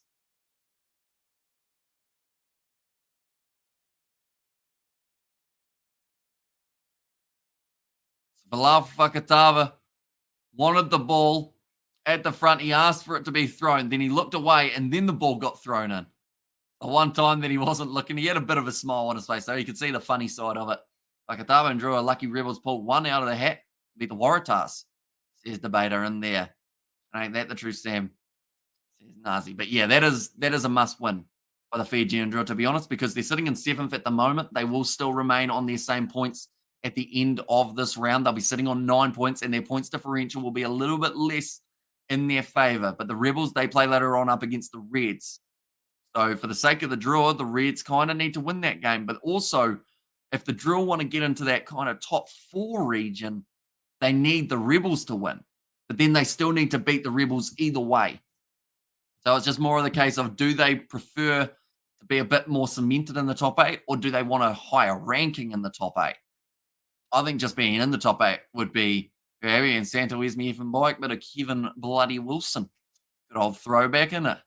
He's got some songs that I can't quite say, including the first line of that one, "Hey Santa Claus, yeah, don't fill in the blank." That's a shocking kick from the Highlanders. That one has gone dead. So it does mean that the Fijian Drua will have themselves a scrum on about the halfway line. Sounds like Toyotama making his way out onto the field now for Ikanaveri. 14 metres out from the Drua line, still time. Now, I did flip that coin and it told me that the Fijian Drua were going to score a try before the 70th minute. They have got 1 minute 20 left, or else this coin was lying, which it probably was. To be honest, you never know with a coin, do you? Oh, nice run from Frank Lamani. Going to the right-hand side now. They just need some space to open up, but unfortunately, it seems like their attack at times has been a little bit too stagnant. That's great work from Fakatava, or is it? No, he's actually given away the penalty advantage in the process. The penalty goes the way of the Drua. They want to take the quick tap, and they certainly do. That is something that the Drua are known for, keeping the game alive, keeping it going quickly. Now moving to about 30 metres out from the line. Now Ravatamata goes across Ekanaveri. Went off the field for Togiotami. He's had a busy game in there. Says Kipaseki now. A nice pass. Driven backwards. Brilliant shot from Sam Withy. Matawalu goes off to Ravatamata. Skip pass now. Down the wing. Nice ball. It's going to be so real. Togiotama. Oh, he's offloaded and it's gone forward. That was the chance. That was the time to get the try before the 70th. But it's going to be the scrum to the Highlanders in the end. It was a big shot, though. Oh, Meletune driven backwards. And also we have got their keeper Weir. There's Sam in there as well. Jeez, it was a good run from Togiotama as well. Did it? No, there was no clip on the hand. I think he just ended up slipping a little bit too much.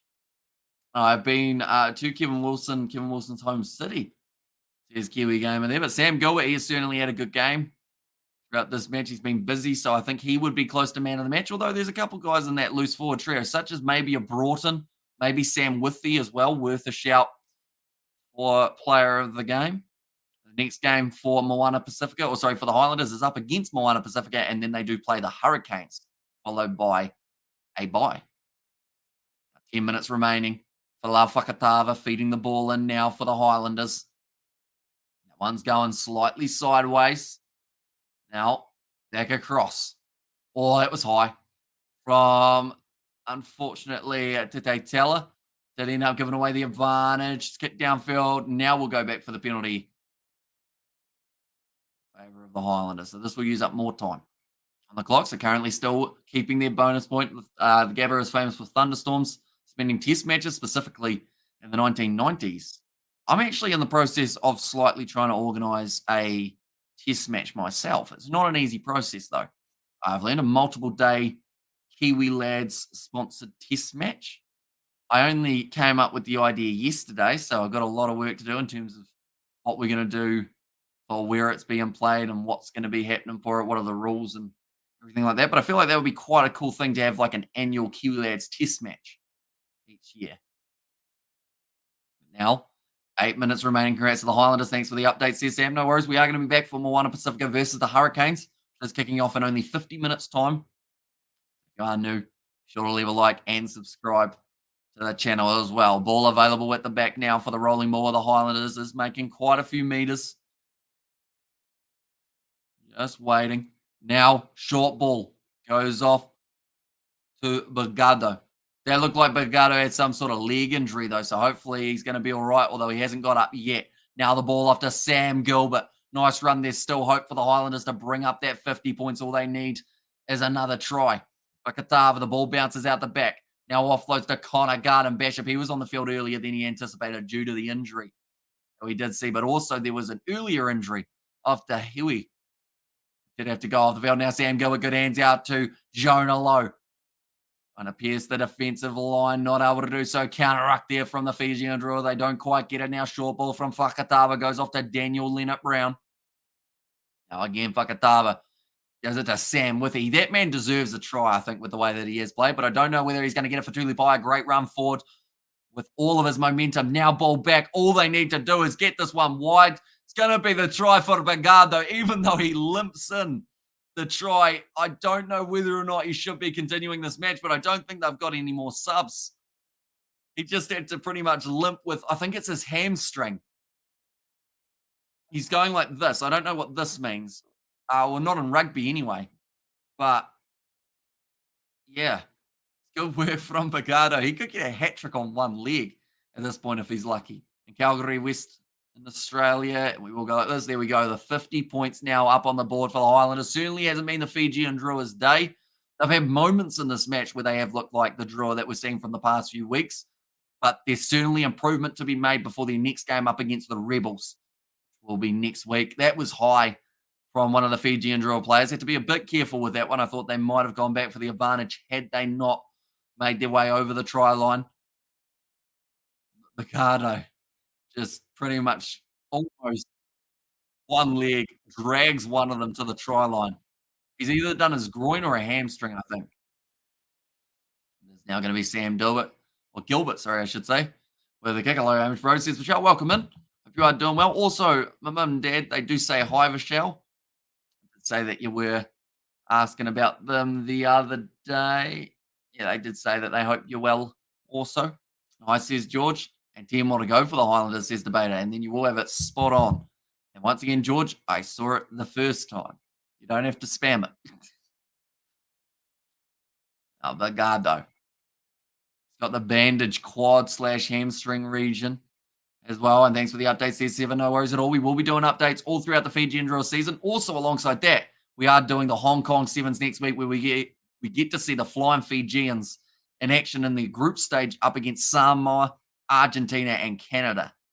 So that's going to be exciting to see who manages to get themselves through three great sides in that group.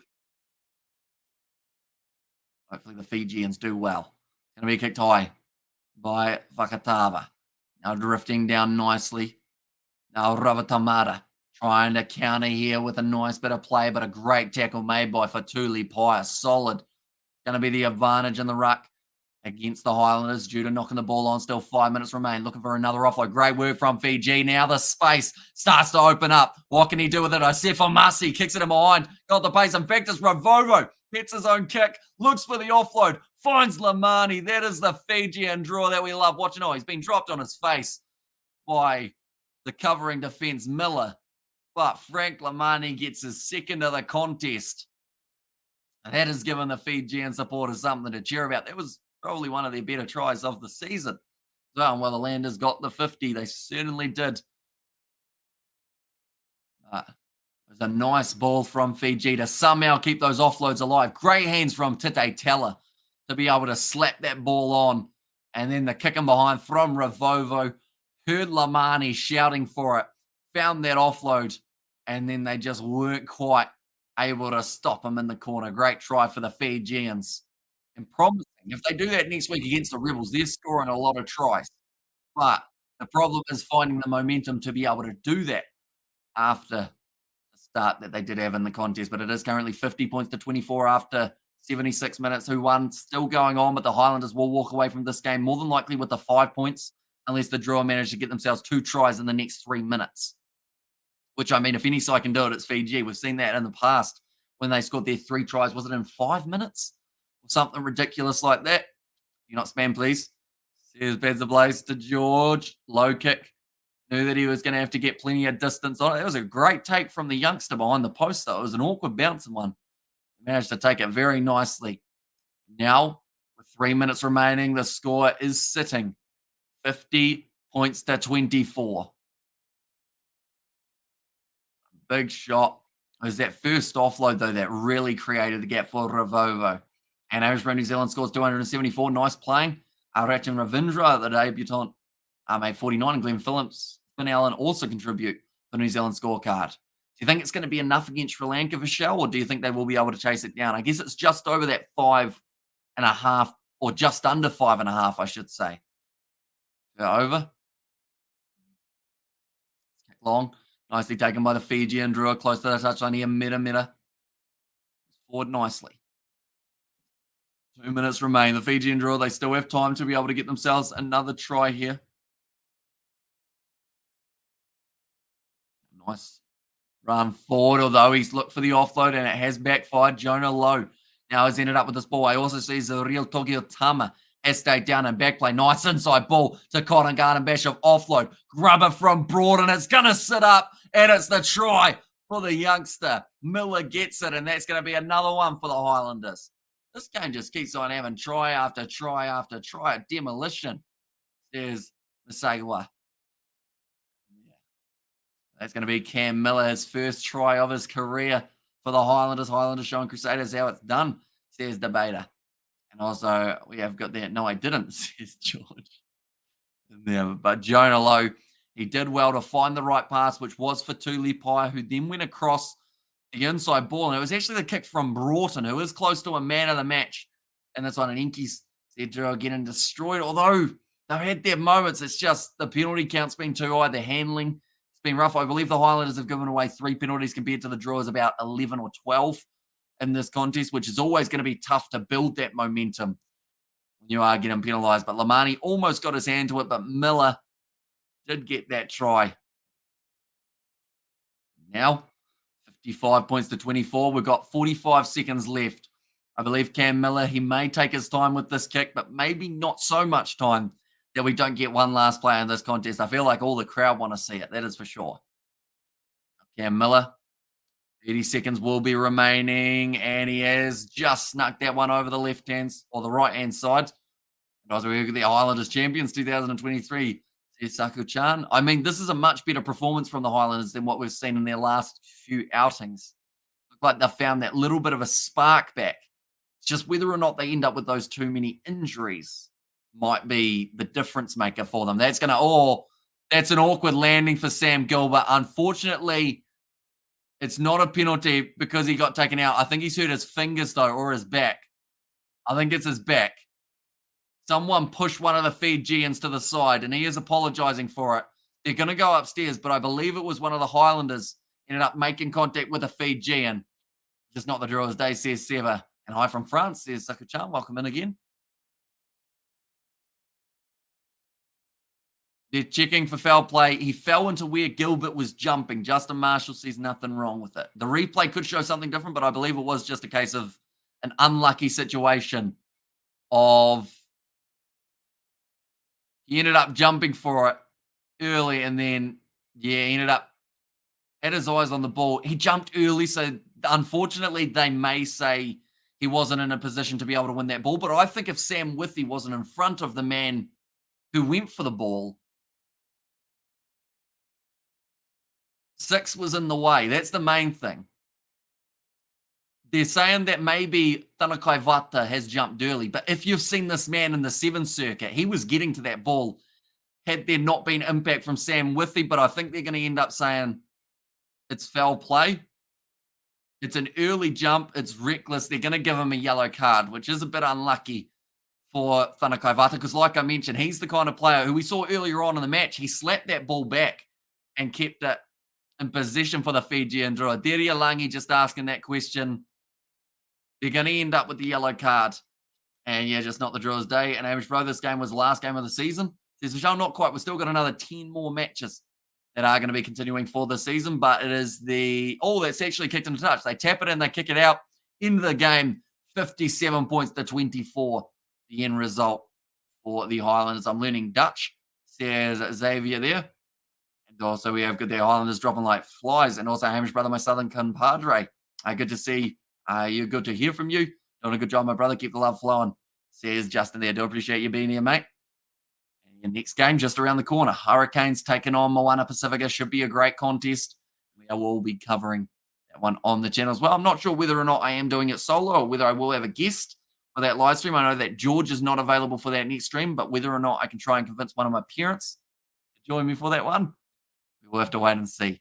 Thank you all very much for tuning in. If you did enjoy this live stream, be sure to leave a like and subscribe. We're going to be back next week with the Druas game when they do go head-to-head with the Rebels. We are also going to be covering the Fijian Sevens just around the corner, the Highlanders game that they have got next week as well. Plenty of Super Rugby, plenty of URC. Tomorrow morning, we will be covering the match taking place between the Bulls and Ulster. And then we've got the South African versus West Indies T20 that we will be covering at 1 a.m. in the near future as well. And Chiefs are undefeated at the moment. I thought the Broncos-Dolphins game was amazing. What's your thoughts? Yeah, very good game. And the Dolphins are certainly looking like contenders, even though they're early on in their season. They're looking very good. So you watch the video, says Xavier, and there as well. But nonetheless, thank you all very much for tuning in. If you did enjoy, be sure to leave a like and subscribe to the channel. And I will see you all for the next one.